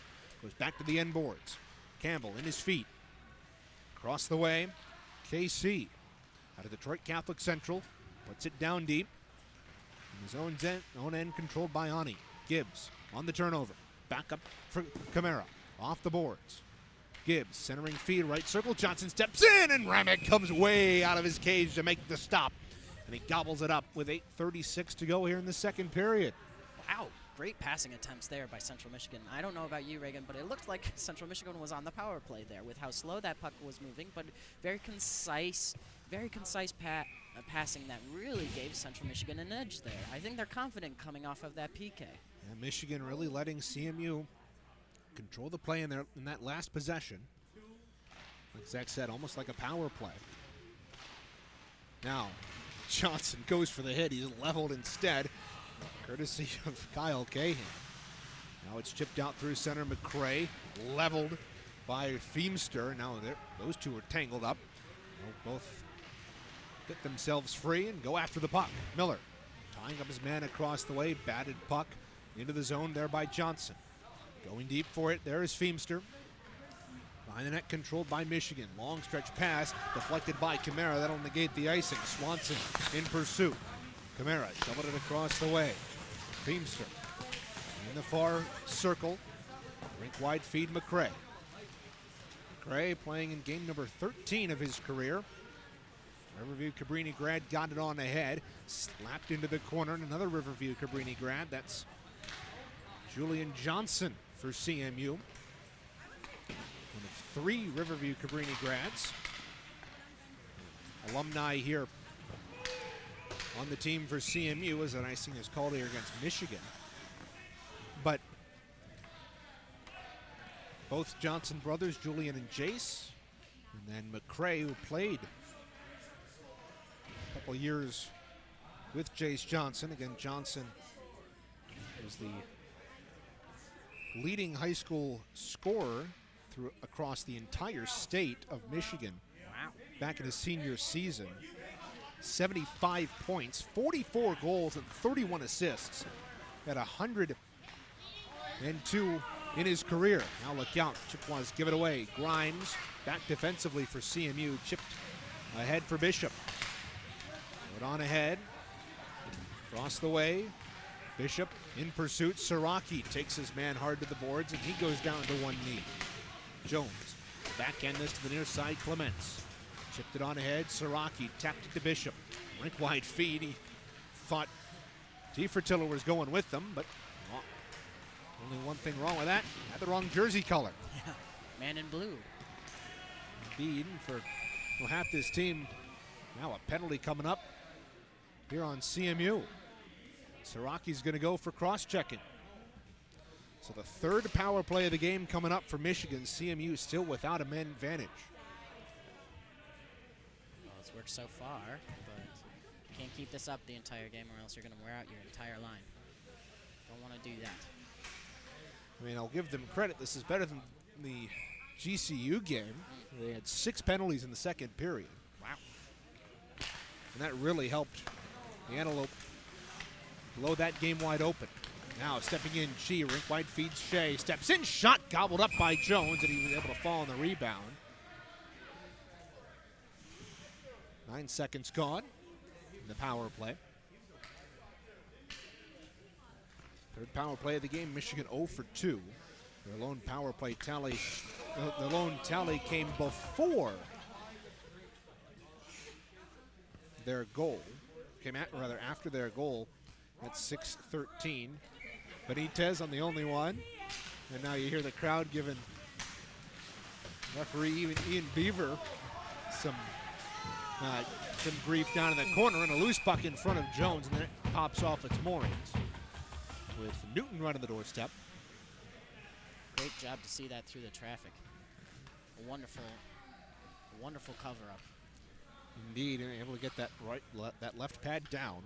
It's been cool to see the last couple of weeks in the semester. Chippewas, an alumni of this team. Look at that more in a moment as the power plays back on for Michigan. Chi, top the left circle. Holds on to it, minute and a half to go. Gilgren off the turnover, couldn't get it out. Newton behind the net. He's got it to Chi, left half wall. Passed it up top through Benitez. Look out. Connor Morgan's got speed. He's in on a shorthanded breakaway. Cutting in, shot, big save. Remick, it's loose out in front, but before it's poked away by the netminder. There with Bishop charging in. Big opportunity for Morgan He was able to knock it away. He had a one-man back. That was Benitez. Or, pardon me, that was Malaysia. Now Morgan again on a good shift, chopping this out. Under a minute to go in the power play. Here's Malaysia. Ahead on left wing. Ani over the line. Pressured. Here's Malaysia. Down the wall to Chi. Left hash. Down to Newton. Left corner. Chi. Left hash. He'll step into the circle. Down low to Newton. Spins it out in front. Little tricklets way to the near side. Controlled by Sullivan. Down the wall. Shea. Back up top. Here's Ani. Here's Chi. He holds. 26 to go in the power play. Newton's out in front. Loose puck. Shea couldn't get the shot off. Bishop, good job to get the stick in the lane right there. 18 seconds to go in the man advantage. It was a pivotal stick right there that keep that play from going in. Pitchfork to the point. Ani kept it alive with the hand. Steps in, shot deflected out in front. Big save there by Jones. It's Shea. Another tip. Right on the doorstep. 4 seconds to go in the Siraki penalty. Newton wandering behind the net. He's got in the corner. Siraki off the penalty box. Now stepping in. Chi out in front. Shea is shot. Rang it off the goal post. And now the net comes off its moorings. An impossible opportunity there for Michigan. Shea clangs it off the right iron.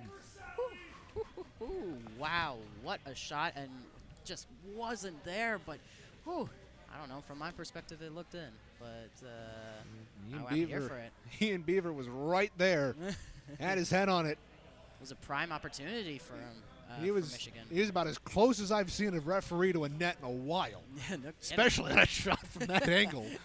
That comes out the wrong side, he's getting a face full of rubber. Yeah, no kidding. But Glad he's not. I'm glad he's not. Yeah, that's for sure. What an opportunity by Michigan. That he had time there. He had an open slot, and it just went a little too high. Yeah, the puck came right to Shea. Now he's another shot off the face-off. Jones made the save. It's loose at the side of the net, and he'll plop on it with the blocker. But Shea had plenty of time and space on that right wing side, and he picked that top right corner. But lucky for Lauren Jones, he decided he was playing post. Gotta love that puck luck. We'll take it. Haven't seen Jones tap the post yet. Love. You see netminders usually do that. Especially the always colorful Marc-Andre Fleury playing his last year for the Wild. Now Gibbs cutting in, a big save there by Remick. Off the blocker and up to the point.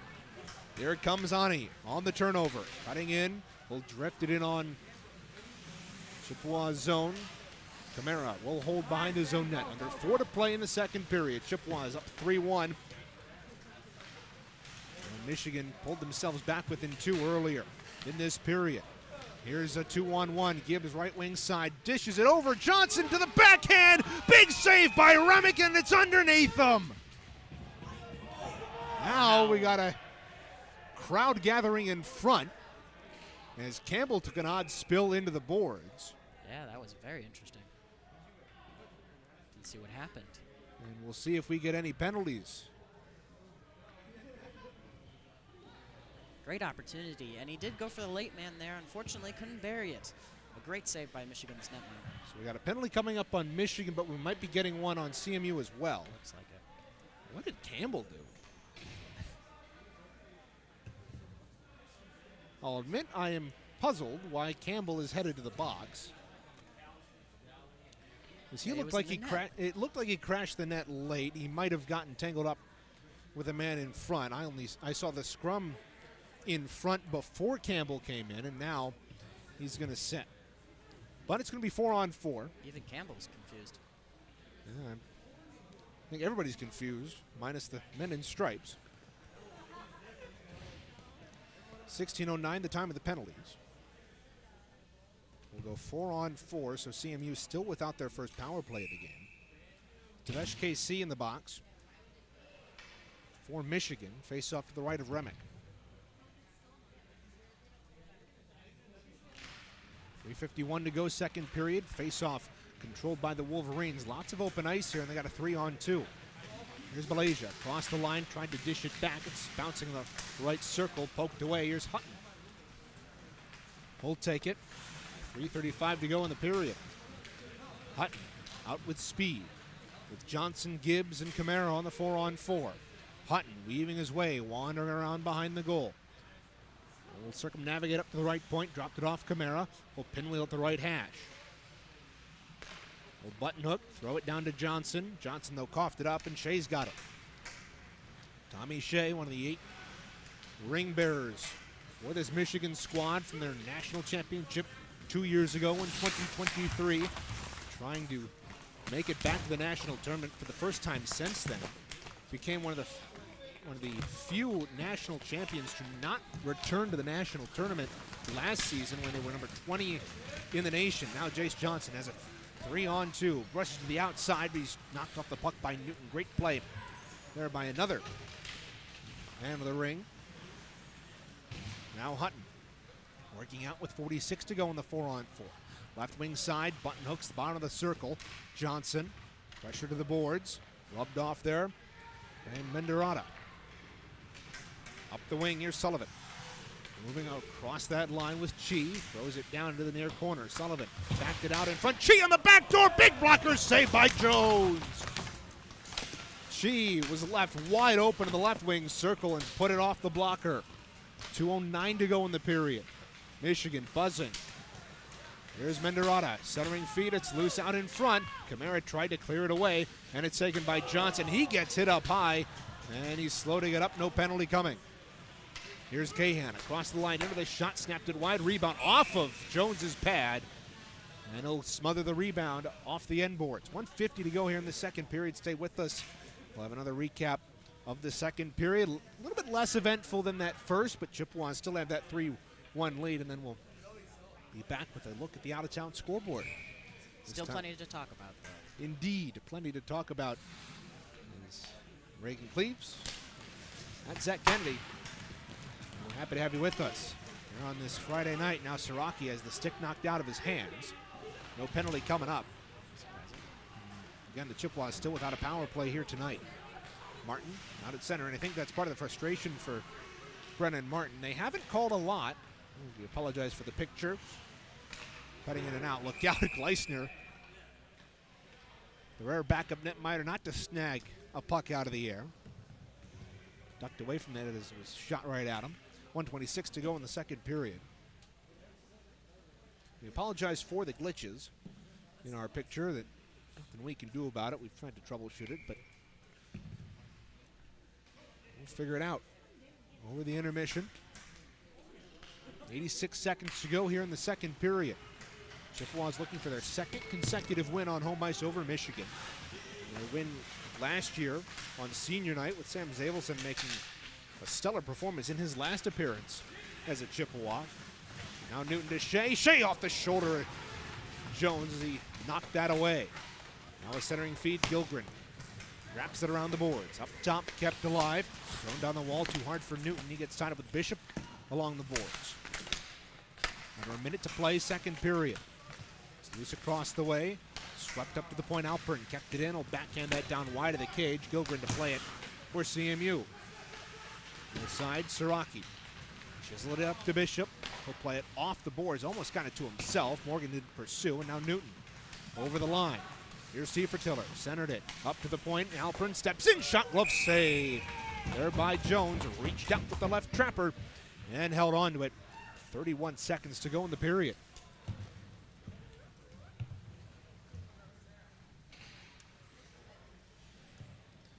It's been a much more even second period. Chippewas again were outshot in that first. 11-10, and we'll see what the shots are here at the end of this second frame. Face-off win for Michigan skirts past Alpern. They played off the far boards. Grimes overskated it, chipped in. There by the Wolverines. 20 seconds to go in the period. Bowerson shoveled it near side. Kuhn got it free, right circle. They cleared up to the point. Alpern has it with 12 seconds to go. Shot saved. Jones rebound out in front, just sent wide.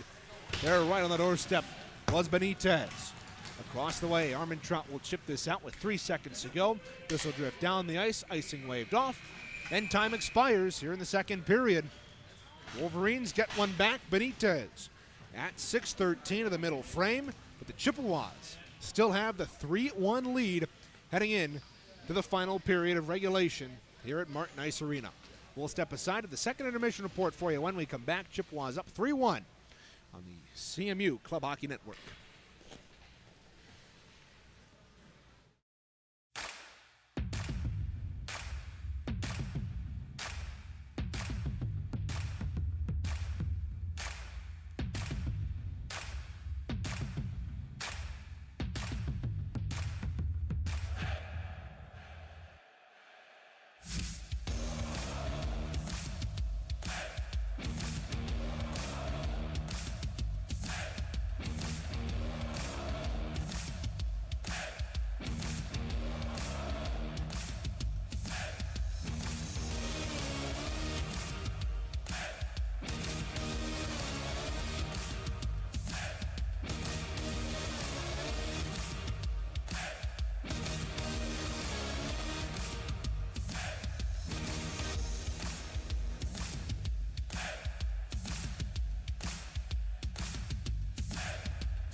Welcome back to the CMU Club Hockey Network pregame show. Reagan Cleaves sitting down here with head coach Brendan Martin. First of all, Brendan, how was the week off? Yeah, it was good. It was a lot of good things to work. Well, there we go. Technical difficulties overcome, and we're back here for the second intermission report. Chippewas have a 3-1 lead here at the end of 40 minutes. And it was a big first period, no doubt, for CMU. They get goals from Campbell, Gibbs, and Johnson, all within a span of about 10 minutes' time. But the more important thing is they've withstood a couple of momentum swings there in that second period. Michigan outshot them 17-9 in that middle frame. So Michigan certainly pouring on the pressure here as we go on and throughout this game. Expect them to pour on the pressure here. They've struggled, and they haven't necessarily won a lot when they've trailed after two. Likewise, Central Michigan has done a very good job of defending third-period leads, defending leads entering the third period. However, we'll still see how that is. Last time they had a lead in the third period was that game against Adrian, where they allowed 2 goals in the final minute.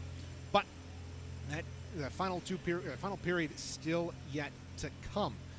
Let's take a look at that second period a little bit more in depth. CMU came out of the gate a little bit slow. Michigan obviously had a pep talk from Callum Stripling, their head coach, the national champion from 2 years ago, and he's the national champion for a reason. They beat Hope for a reason. This team is very good. They've been good for quite some time, and they're always a tough opponent for Central Michigan, and they've been tough here tonight. They came out of the gate strong in that second period and really took it to the maroon and gold. They get that goal just 6 minutes and 13 seconds in. Benitez let a shot go from the point. It may have taken a deflection in front. It certainly sounded like it, though they credited the goal to Benitez, who took that shot. It was Horner, who was standing out in front about 10 feet away from Lauren Jones, took the eyes away, and Jones didn't see it until it was well past him, and at that point it was a 3-1 hockey game. Michigan got 2 power plays in that second period. CMU didn't get anything. We learned that the penalty called on Owen Campbell was 2 minutes for embellishment. So I can see that a little bit. It makes sense why they called that. He maybe kind of tried to sell the call a little bit. It looked to me like he fell a little awkwardly into the net. That's what the referees saw as well. So they sent Campbell and Devesh KC off at the same time, negating what would have been a Chippewa power play. And to this point, they haven't had any power play opportunities. So in terms of testing that power play, CMU hasn't had a ton to test it on here in the second period. They've been outshot 28-19 through 2 periods, but still have a 3-1 lead over the Wolverines. The Chippewas looking for their second straight win in the regular season against the Wolverines for the first time ever, or first time in a while. We'll see if it's ever. We'll have our public relations guys get on it here over the course of the rest of this intermission. But I think for CMU, you got to be able to keep up the pressure, and you got to withstand the onslaught that Michigan's going to bring coming out of the break here in the final 20 minutes of play. So that's your recap. Lauren Jones, again, has been playing well in net for CMU. Will get back out there having made 27 saves on the night. Anthony Remick, his counterpart, has made 16. We'll see if they can do that when we come back. But first, we'll have a look at the out-of-town scoreboard. You're listening to this, or you're watching CMU D3 Club Hockey on CCHN.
We're back here inside Martin Ice Arena. We apologize for not having your second intermission out-of-town scoreboard. We had some technical difficulties. Our audio equipment decided to fritz out on us, but we are back indeed. Third period, Chippewas up 3-1 on the Michigan Wolverines, looking for only their second win over the Wolverines since 2019. We'll try to fit in the out-of-towns as we go on here in this third period. But meanwhile, Central Michigan will move from left to right across your radio dial, wearing their home white uniforms here in the third to last home game of the regular season. Things winding down, but things just heating up in the MCHC East. These two teams separated by 2 points. Michigan 4-4 in division. CMU 3-5. With a win, the Chippewas could tie the Wolverines for third place. And with a loss, or with a Michigan win, they could secure the they could secure the number 3 spot in the conference. Either way, both these two teams are going to end up playing each other in the first round more than likely. Face-off is down. We're underway here in this third period of play. Quickly in, Siraki knocked the puck away.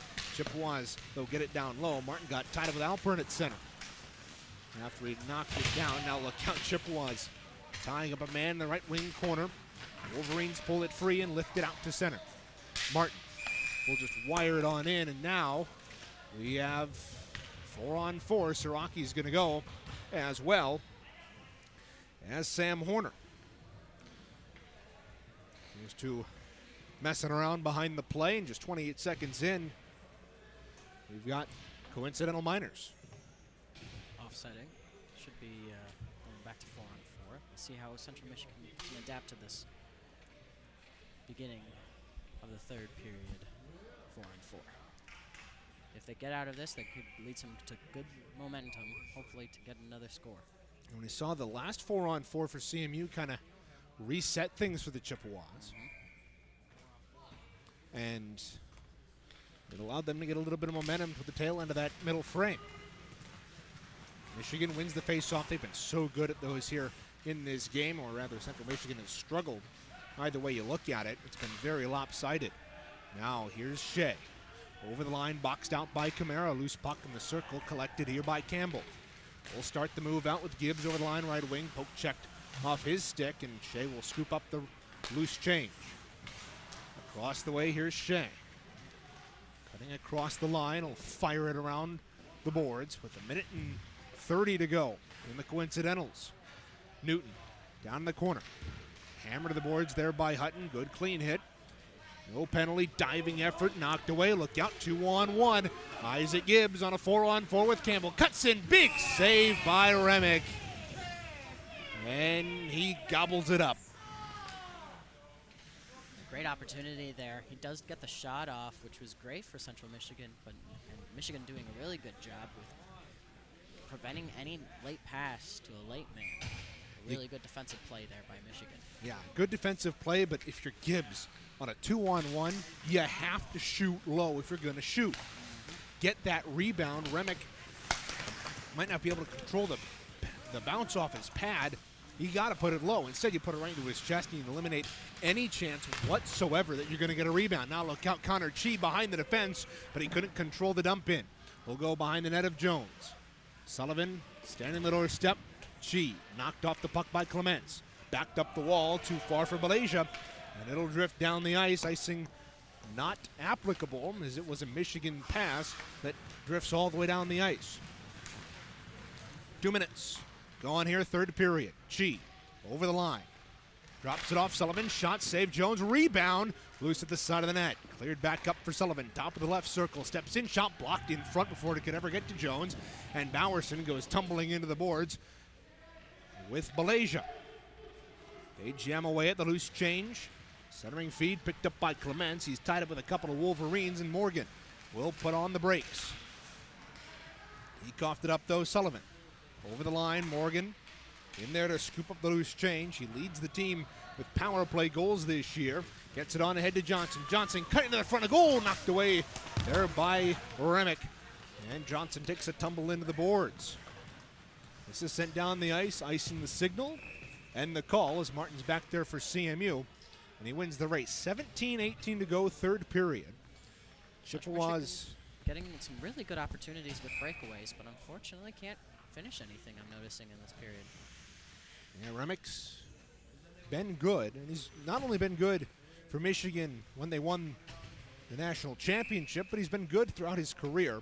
An 18-8-1 record with 2 ties to go along with it. 4 shutouts, one of which came this season. A .279 career goals against average, but a measly .833 all-time save percentage. Just onside here is Shea. Looking into the zone for Michigan, tried to center it off. Gilgren, look out, Shea to the front, a goal popped up in the air, loose puck at the side of the net. Clear to the near side, Horner. Down the wall for Shea in the corner. Pressure to the boards there by Gilgren rather. Grolo's in there to help him out. Shea poked it free to the corner. Gilgren, the Atlanta, Georgia native, pushed it free. Look out, a spin around shot. Save Jones, rebound, loose at the side of the net. And it's controlled across the way. Martin takes his man to the boards. Shea picks up the puck. He takes a spill. No penalty coming up. It's loose in Shea's paraphernalia. Drops to the ice as he scrambles back up. 3:30 gone here in the third period. Nice tap on ahead. Here's Nick Kuhn. He's got speed. The freshman out of Grand Rapids steps in, shot wide of goal. Remick gloved it down into the corner. Kuhn hooked, trying to get around his man. It comes out to center. Here's Brandon Wee with speed up the left wing. Wee to the outside, shoveled it off the side of the net. Look out, Jones lost sight of it. It was free for a moment before it was chopped behind the net. 4 minutes gone, third period. Chippewas up by 2. Wolverines from back in their own end. They move right to left here in this third period. Road blue uniforms. And now over the line. Here come the Wolverines. Shot lifted just over high of the net by Sam Swanson. He still doesn't have a goal in his 11 career games. The freshman out of Birmingham. Now this is sent right in on Jones after a turnover at the neutral zone. Controlled by Hutton. Chippewas a little scrambly in their own end right now. Michigan has been able to control the pressure thus far. Camara out the neutral zone. Late offside on Michigan. That'll give the Maroon and goal some time to breathe. 15-17 to go, third period. Miller deflects this into the zone. We'll go chasing after it with Cahan. They go into the corner. Loose puck. Cahan chopped it off the boards. Loose puck, bottom of the right circle. It bounces around. Cleared up to the point. Kept in by Camara. He's got it. Long shot through traffic. Deflected down into the corner. Shea there to play it for Michigan. Loose off the side of the net. Wolverines come away with it. There's Menderata. Weaving his way through the neutral zone across that line. Nifty drop pass. Newton cuts in. Great stick play there by Camara to get the twig in front of that. It's deflected up and out of play. 14:47 to go, third period. Chippewas up by 2. Absolutely phenomenal playing again. Denying any attack into the offensive zone. Central Michigan just getting lumber on it, as you said, Reagan. Chippewas have been outshot in each of the last 2 periods. Trying to remember the last time they outshot somebody in a game. That might have been the Loyola Chicago, where they even had a period where they outshot somebody. But either way, they're still up where it matters most, 3-1.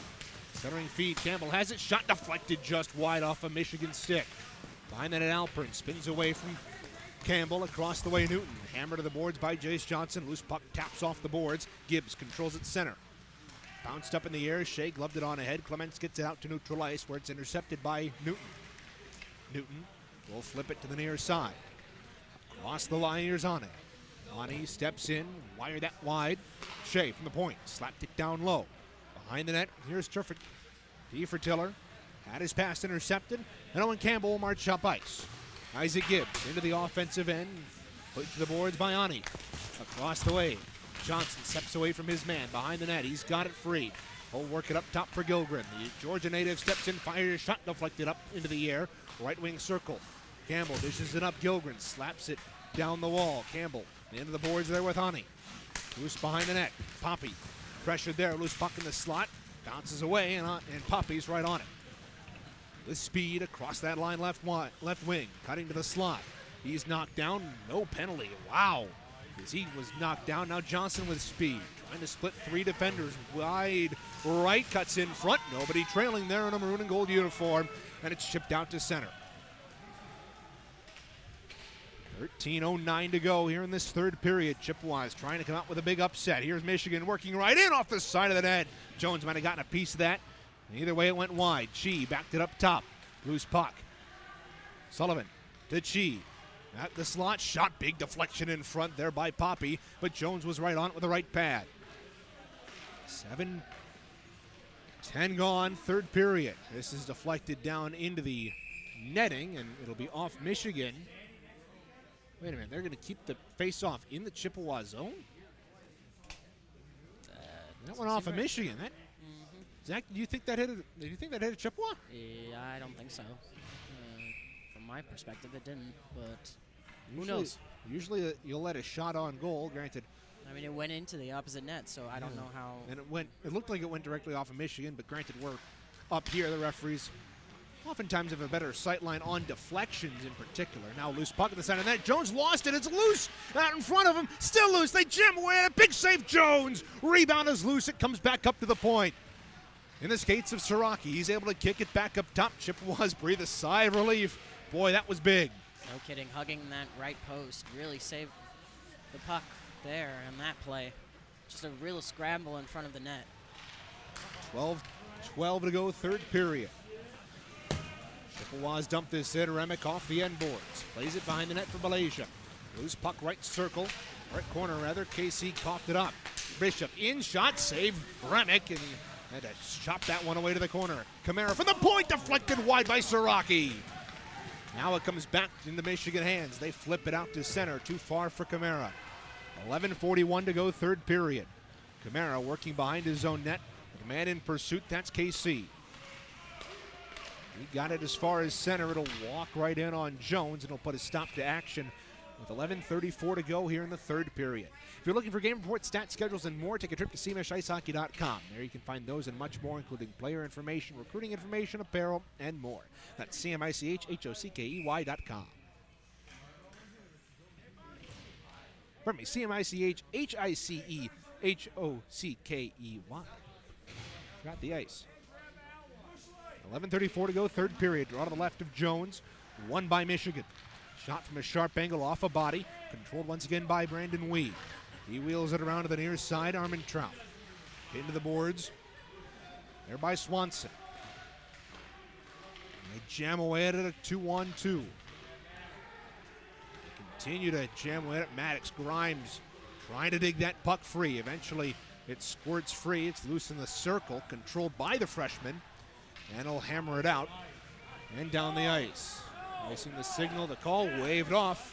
As you can hear the fans in the far corner where Ice Mike is placed, saying no, no, no, and the linesman waved it off.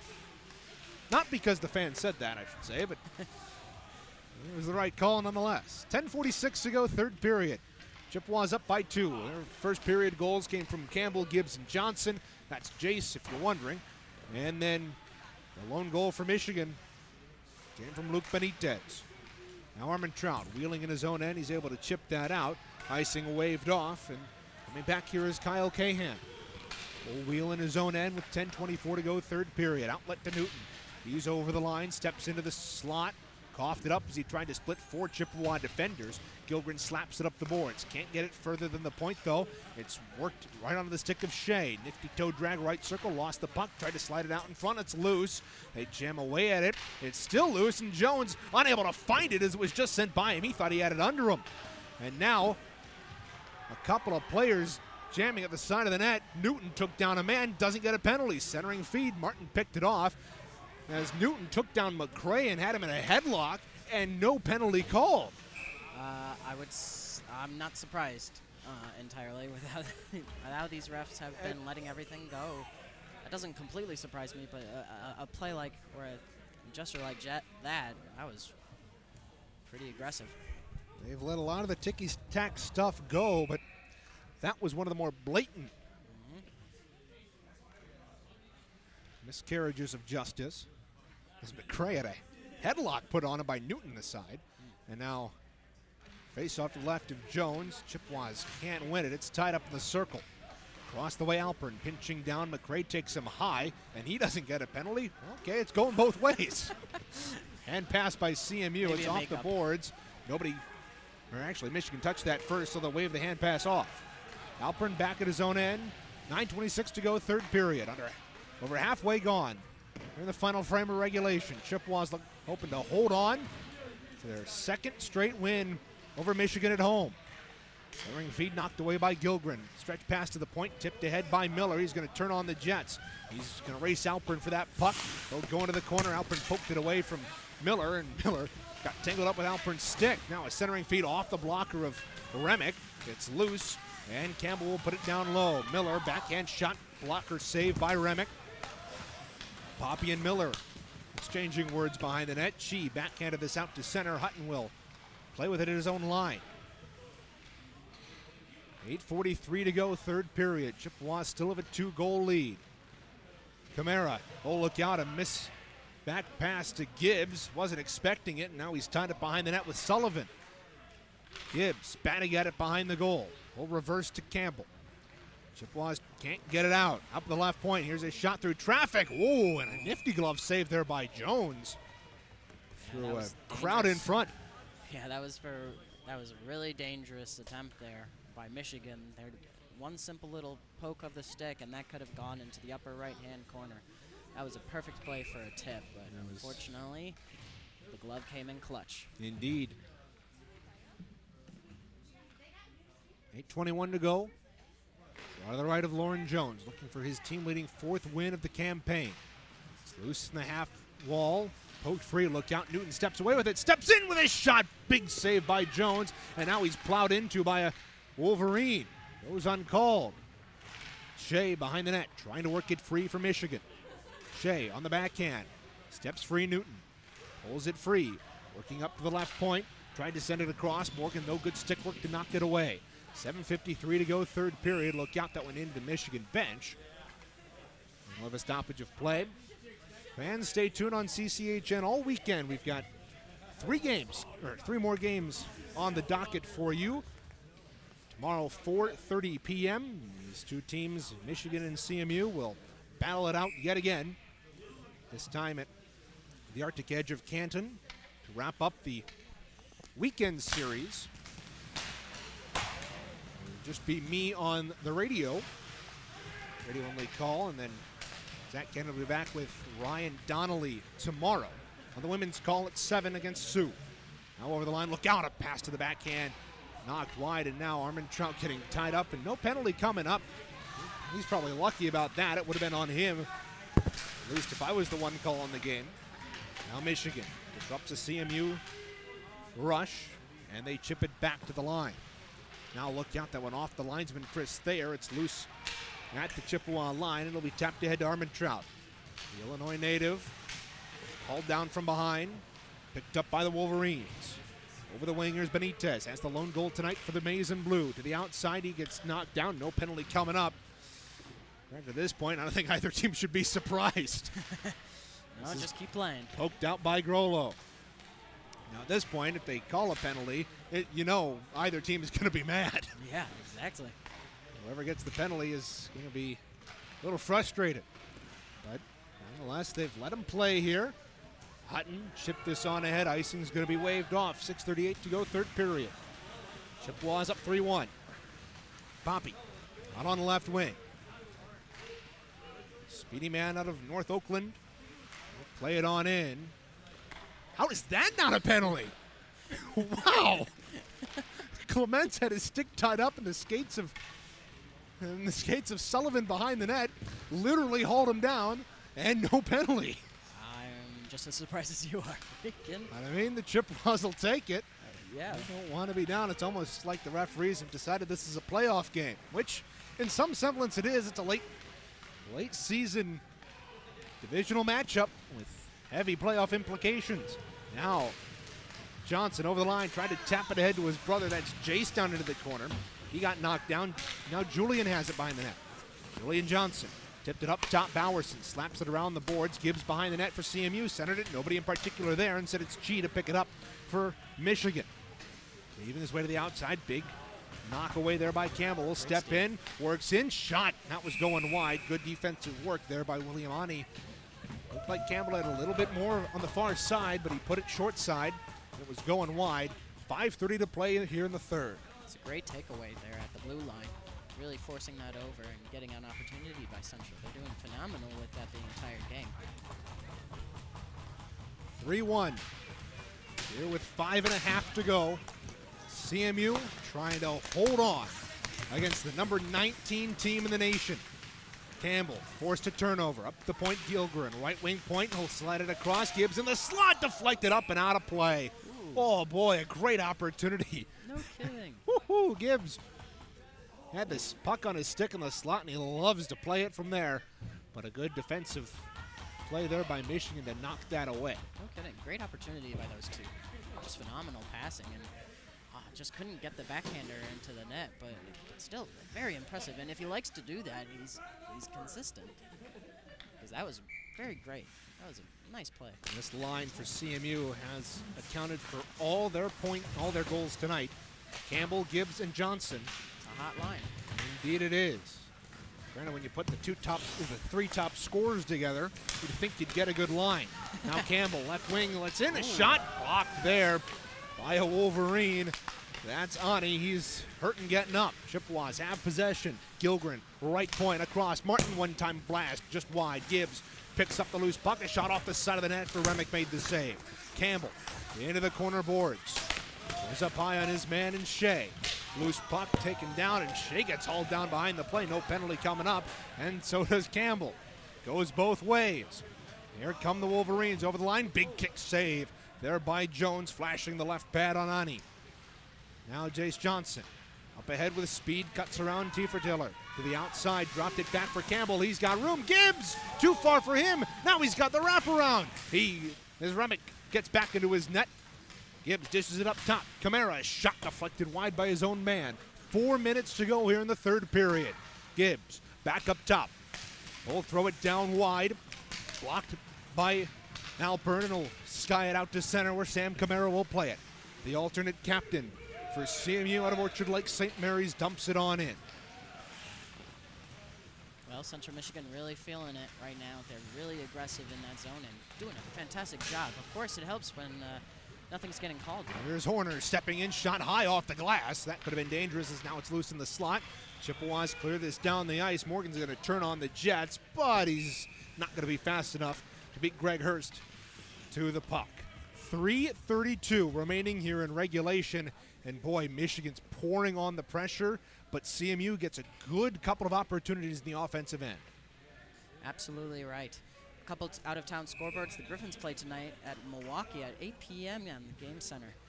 That should be a very fun game. The Griffins going on a heater once again, really fighting that. How are they? Have they clinched yet? Oh, we're just past the All-Star break. This is game one. After it. So while the college season's winding down, the pro season's still in full swing. The Griffins are in comfortable position at the top of the Central Division. Meanwhile, back down on the ice, Chippewas send it down the ice. Icing's going to be signaled, but it's going to be called just at the last second. There is Greg Hurst once again beat his man back to the puck. And now Anthony Remick is going to go off. So with 3:16 to go, Remick to the bench. Michigan pulls their netminder. Well, Central Michigan definitely has the advantage here with their defensive prowess. But basically now, on a power play. Now it's basically a power play for Michigan. They'll have it as long as they can try it. Now look out, Andrew Siraki pokes the puck ahead of the blue line. He's down the right wing, diving block there by a Michigan player. That was Greg Hurst diving back. Big stop there by Hurst, and now Michigan will move back right to left. Chi on the lead pass from Poppy, knocked away from him. Hutton knocked down by Shea. Shea cuts in, shot, big glove save there by Jones. Flashes the leather in windmill fashion. 2:51 to go in the third. That was very fun. Just a real back and forth there. A great defensive save by Michigan, and really quite impressive. A diving save that got the stick and prevented anything, and then Michigan another chance in the Central Michigan zone that was gloved away. Yeah, Hurst has been involved in the last three plays in the Michigan defensive end, 2 icings 2 races, 1 for icings, and then now look out, Campbell through center, he'll lift it on goal, just wide! And now it'll be picked up by Poppy, icing waved off. Michigan wanted an icing, I thought one was coming as well. Now it's back out at center, Gilgren, long dip in, and he scores! Josh Gilgren with the empty netter, and it's 4-1 Chippewas!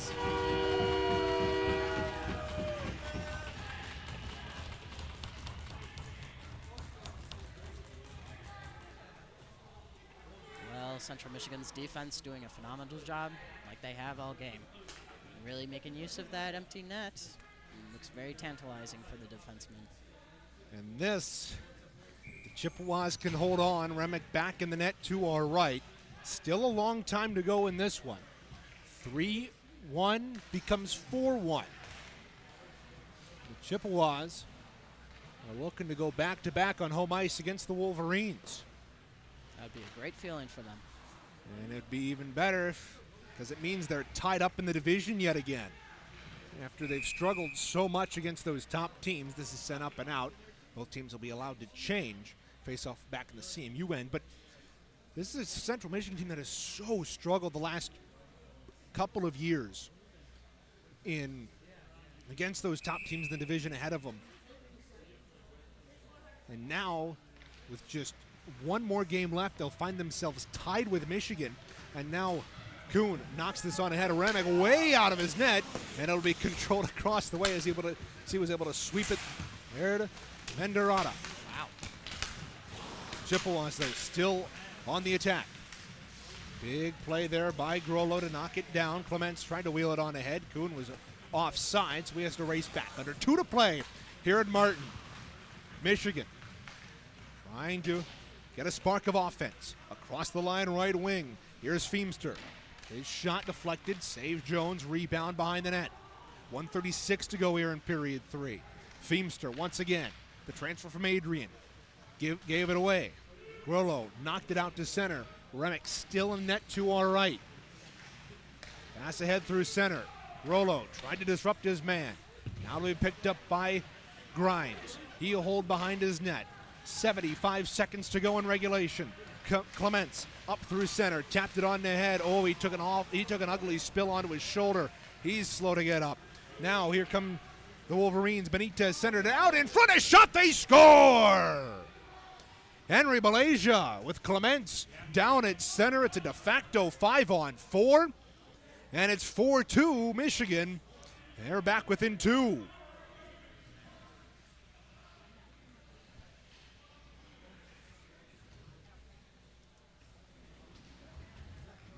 Clements landed hard on his shoulder. And now the referees congregating in front. They probably won't give any penalties here.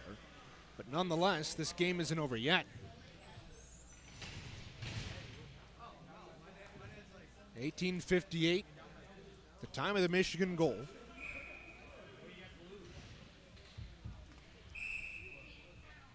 .102 remaining. Now we got a face off here. Now Armin Trout's going to get a penalty. My guess would be on sportsmanlike conduct. It looked like he was yapping at the official from across the way. No complaint really from the Central Michigan bench, so Michigan's going to go on the power play here, and that makes things even more dicey. Still 5. Oh, it might have been a misconduct. Never mind. That's a misconduct.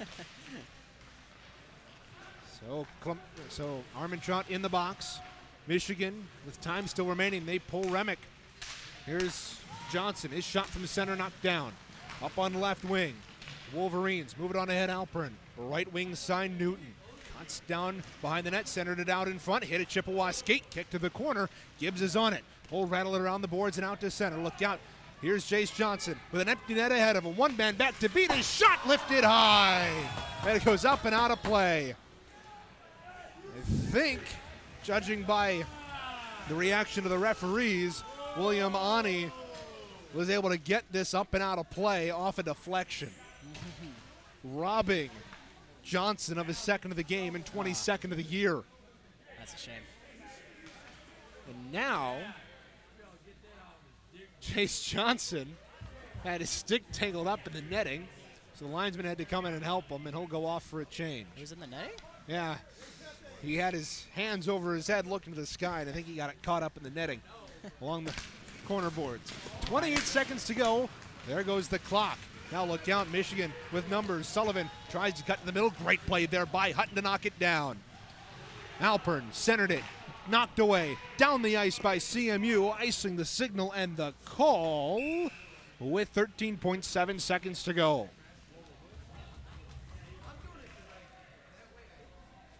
For CMU, this has been a gutsy performance here from this team that struggled over the last 4 games and really throughout the second semester. They come in, defend home ice against this Michigan team. They've got 13.7 seconds left until they're tied for third in the MCHC East. Here's a shot from Sharpenko, gobbled up by Jones, and the clock stops with 8.8.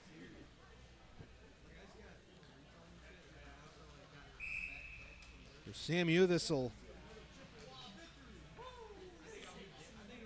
put them back one step closer to 500. Chi off the draw. Shot was blocked. It's loose in the slot. Here's Camara for the empty net, just wide. Morgan after it, but time expires, and the Central Michigan Chippewas have knocked off the number 19 team in the nation with a 4-2 upset victory on home ice.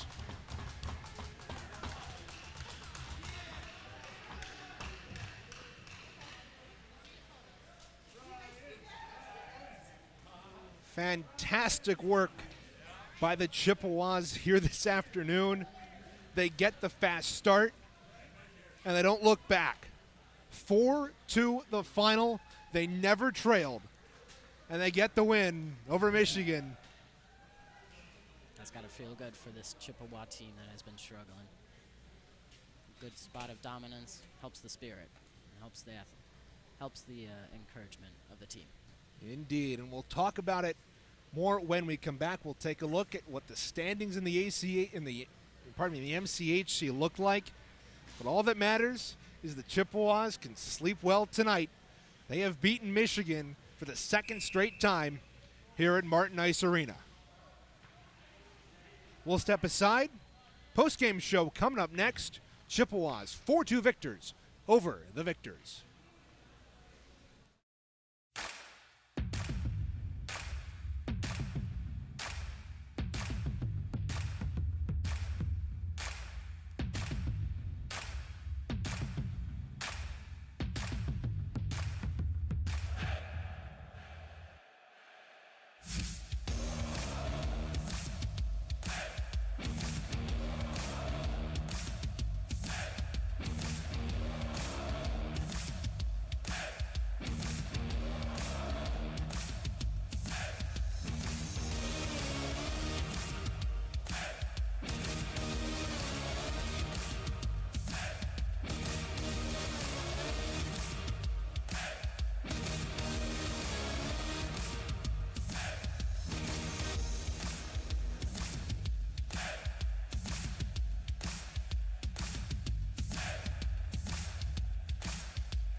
I don't know about all of you, but I love deja vu. Central Michigan with their second consecutive 4-2 win over the Michigan Wolverines here at Martin Ice Arena. First one was last year on senior night, and then tonight to bring themselves even with the Wolverines in the MCHC East division, setting the show for a winner-takes-all game tomorrow at the Arctic Edge of Canton.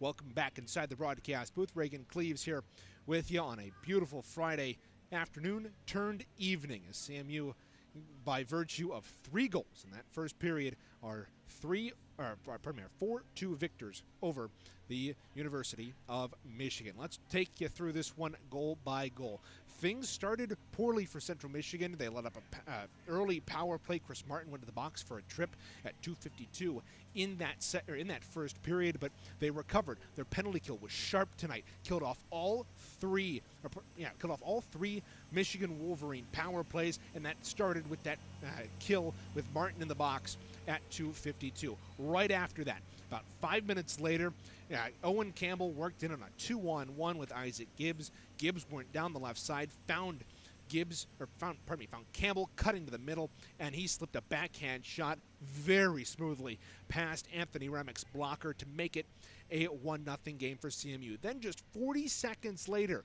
Isaac Gibbs on a wide-open backdoor pass from Jace Johnson found the back of the net. Anthony Remick, who plays aggressively as it is, came way out of his net. He was caught out. Gibbs potted it home 6-4 and made it a 2-0 game with just 10 minutes gone in the hockey game. Then the Chippewas continued their first period success. Jace Johnson, after a turnover at the Michigan blue line, stepped right into the slot and ripped a bullet top right corner past Anthony Remick to make it a 3-0 game. Mind you, this is a team that through the first 28 games of the season had scored 19 goals total in the first period. They get 3 of them here tonight, and that set the tone. CMU was able to play a defensive game from there out. They let up a goal early on in that second period, about 6:13 in, where Michigan, they got a shot from the point, and it deflected through a couple of bodies. Jones didn't see it. He had trouble locating it, and it went by him and into the back of the net. CMU then was up by 2. Then you get to the third period of play. And now, keep in mind at this point, Michigan had outshot CMU 28-19 through the first 2 periods of play. It would not get any easier for Lauren Jones in net for CMU. He faced another 17 shots in that first period for a 3-period total of 45 shots. He stopped all but 2 of them, earning our 3rd star here tonight, but we'll get to that in just a little bit. Michigan would keep pouring on the pressure with those 17 shots. Central Michigan was just hanging on for dear life. They only got 6 shots in that third period, but it was enough. They got the empty netter from Josh Gilgren after Remick was pulled early at 17:29. Gilgren iced it with the 4th of the game for CMU. And then with just a minute and 2 seconds left, Michigan made it interesting. Malaysia has stepped in and worked the puck past Jones on a nifty cross-ice feed and made it a 4-2 game. They would pull Remick again, but it wouldn't be enough. Central Michigan comes out victorious here 4-2 on the 3rd to final home game here this season for the Chippewas. Shots on goal again, 45-25. The Chippewas outshot by 20, yet still double up Michigan on the scoreboard. A fantastic effort from Lauren Jones, who gets his first start since the collapse against Adrian at the end of the first semester. He played super well tonight, and there's a reason he gets the win here this afternoon. Let's take a look at our 3 stars of the game. Third star of the game, I'm going to change my mind. Isaac Gibbs with a goal and an assist. He gets the second goal of the game for CMU, as well as a helper on the initial goal, so he gets 2 points tonight. Then Lauren Jones gets our 2nd star. 43 saves in net tonight for CMU on 45 shots. He was a brick wall there for CMU, and most of the reason the Chippewas come out victorious here today. First star of the game, Jace Johnson, goal, assist, and that goal proved to be the game-winning goal. Just in that first period, 18-11, the time of that first period goal for Johnson, and that proves the decisive goal here in this one. So that's a recap of your game. We'll step aside, take one final break here from Martin Ice Arena. We'll be back to preview tomorrow's matchup at the Arctic Edge of Canton between the Chippewas and the Wolverines. Stay with us. More coming up on the postgame show presented by Optimex Sports.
Well, although tonight gets them into a tie with Michigan in the MCHC East, it all comes down to tomorrow. The Chippewas and Wolverines, 5 p.m. at the Arctic Edge of Canton, the home of the Michigan Wolverines. The Chippewas now sit at 11-17, 1-0. Michigan falls to 13-8, 1-0 on the season. They now tied both at 4-5 on the season in division play. They both play their final game in division tomorrow at 5 p.m. Chippewas, keys to success tomorrow, you have to come with energy. Michigan's gonna be they're gonna be hurt after today. It's a tough loss to swallow on the road to an unranked team. If you're the number 19 team in the nation, now you've lost 4 consecutive games. For Central Michigan, you got to keep that momentum going. You snap a 4-game losing streak of your own, only your second win in the last 6 games, and you got to be able to keep that momentum going. You came out with a hot start here in this one. You got to get that going tomorrow.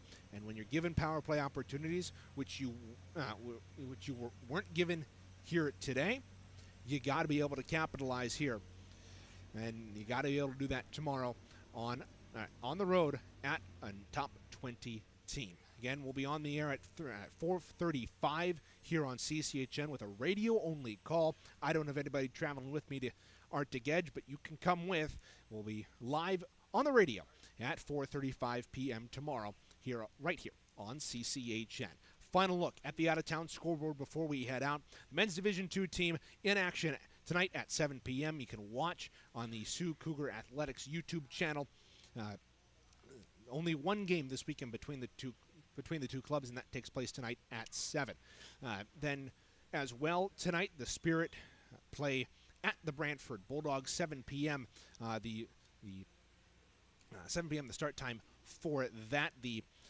You can listen on WSGW. Dylan Clark has the call. The Spirit have been fantastic as of late, 7-2-0-1. Still sitting way behind Windsor, who are 23 points ahead of them in the division. They're only 7 points ahead of Flint. And that battle for that second spot is going to heat up, especially since it's the battle of I-75. But the Spirit play Brantford tonight at 7. You can listen to WSGW with Dylan Clark on the call for you there. The Griffins also in action tonight in just a couple of hours at 8 p.m. Bob Kaiser returns to the mic for Grand Rapids after spending a couple of weeks up with the Detroit Red Wings. And boy, the Red Wings have been fantastic. They've won 7 straight. 3 of the last 4 games have been past regulation, so a couple of overtime losses, a couple of overtime wins in there, along with a shootout. It's been fantastic hockey for the Red Wings as of late, and they hope to keep it going tomorrow against Tampa at 1 p.m. So tonight, men's 2 at Sioux, 7 p.m. The Spirit at Brantford at 7, and the Griffins at Milwaukee at 8. You can listen to that game on Wood Radio, 1300 106.9 FM. Bob Kaiser has the call for you from the Panther Arena. Before we head out, we'd like to remind you that the broadcast of today's game is a copyrighted presentation of the American Collegiate Hockey Association, the CMU Club Hockey Network, and Moore Hall Television.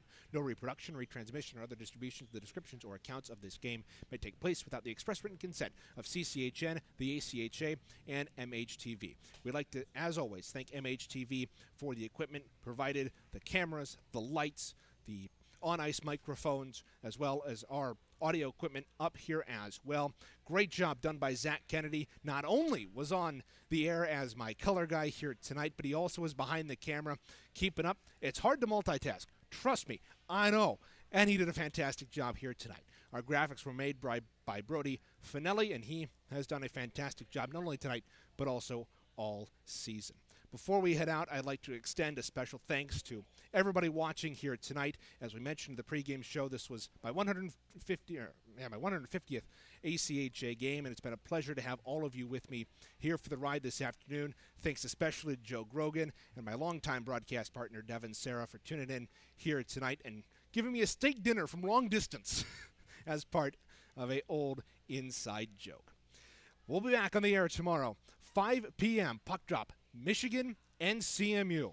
A battle for third place in the MCHC East. That is right here on CCHN. Until then, my name is Reagan Cleaves. For everybody else here at CCHN, saying so long as the Central Michigan Chippewas upset the number 19 team of the nation, the Michigan Wolverines, by a final score of 4-2 here at Martin Ice Arena. Thanks for watching, and have a wonderful night, everybody.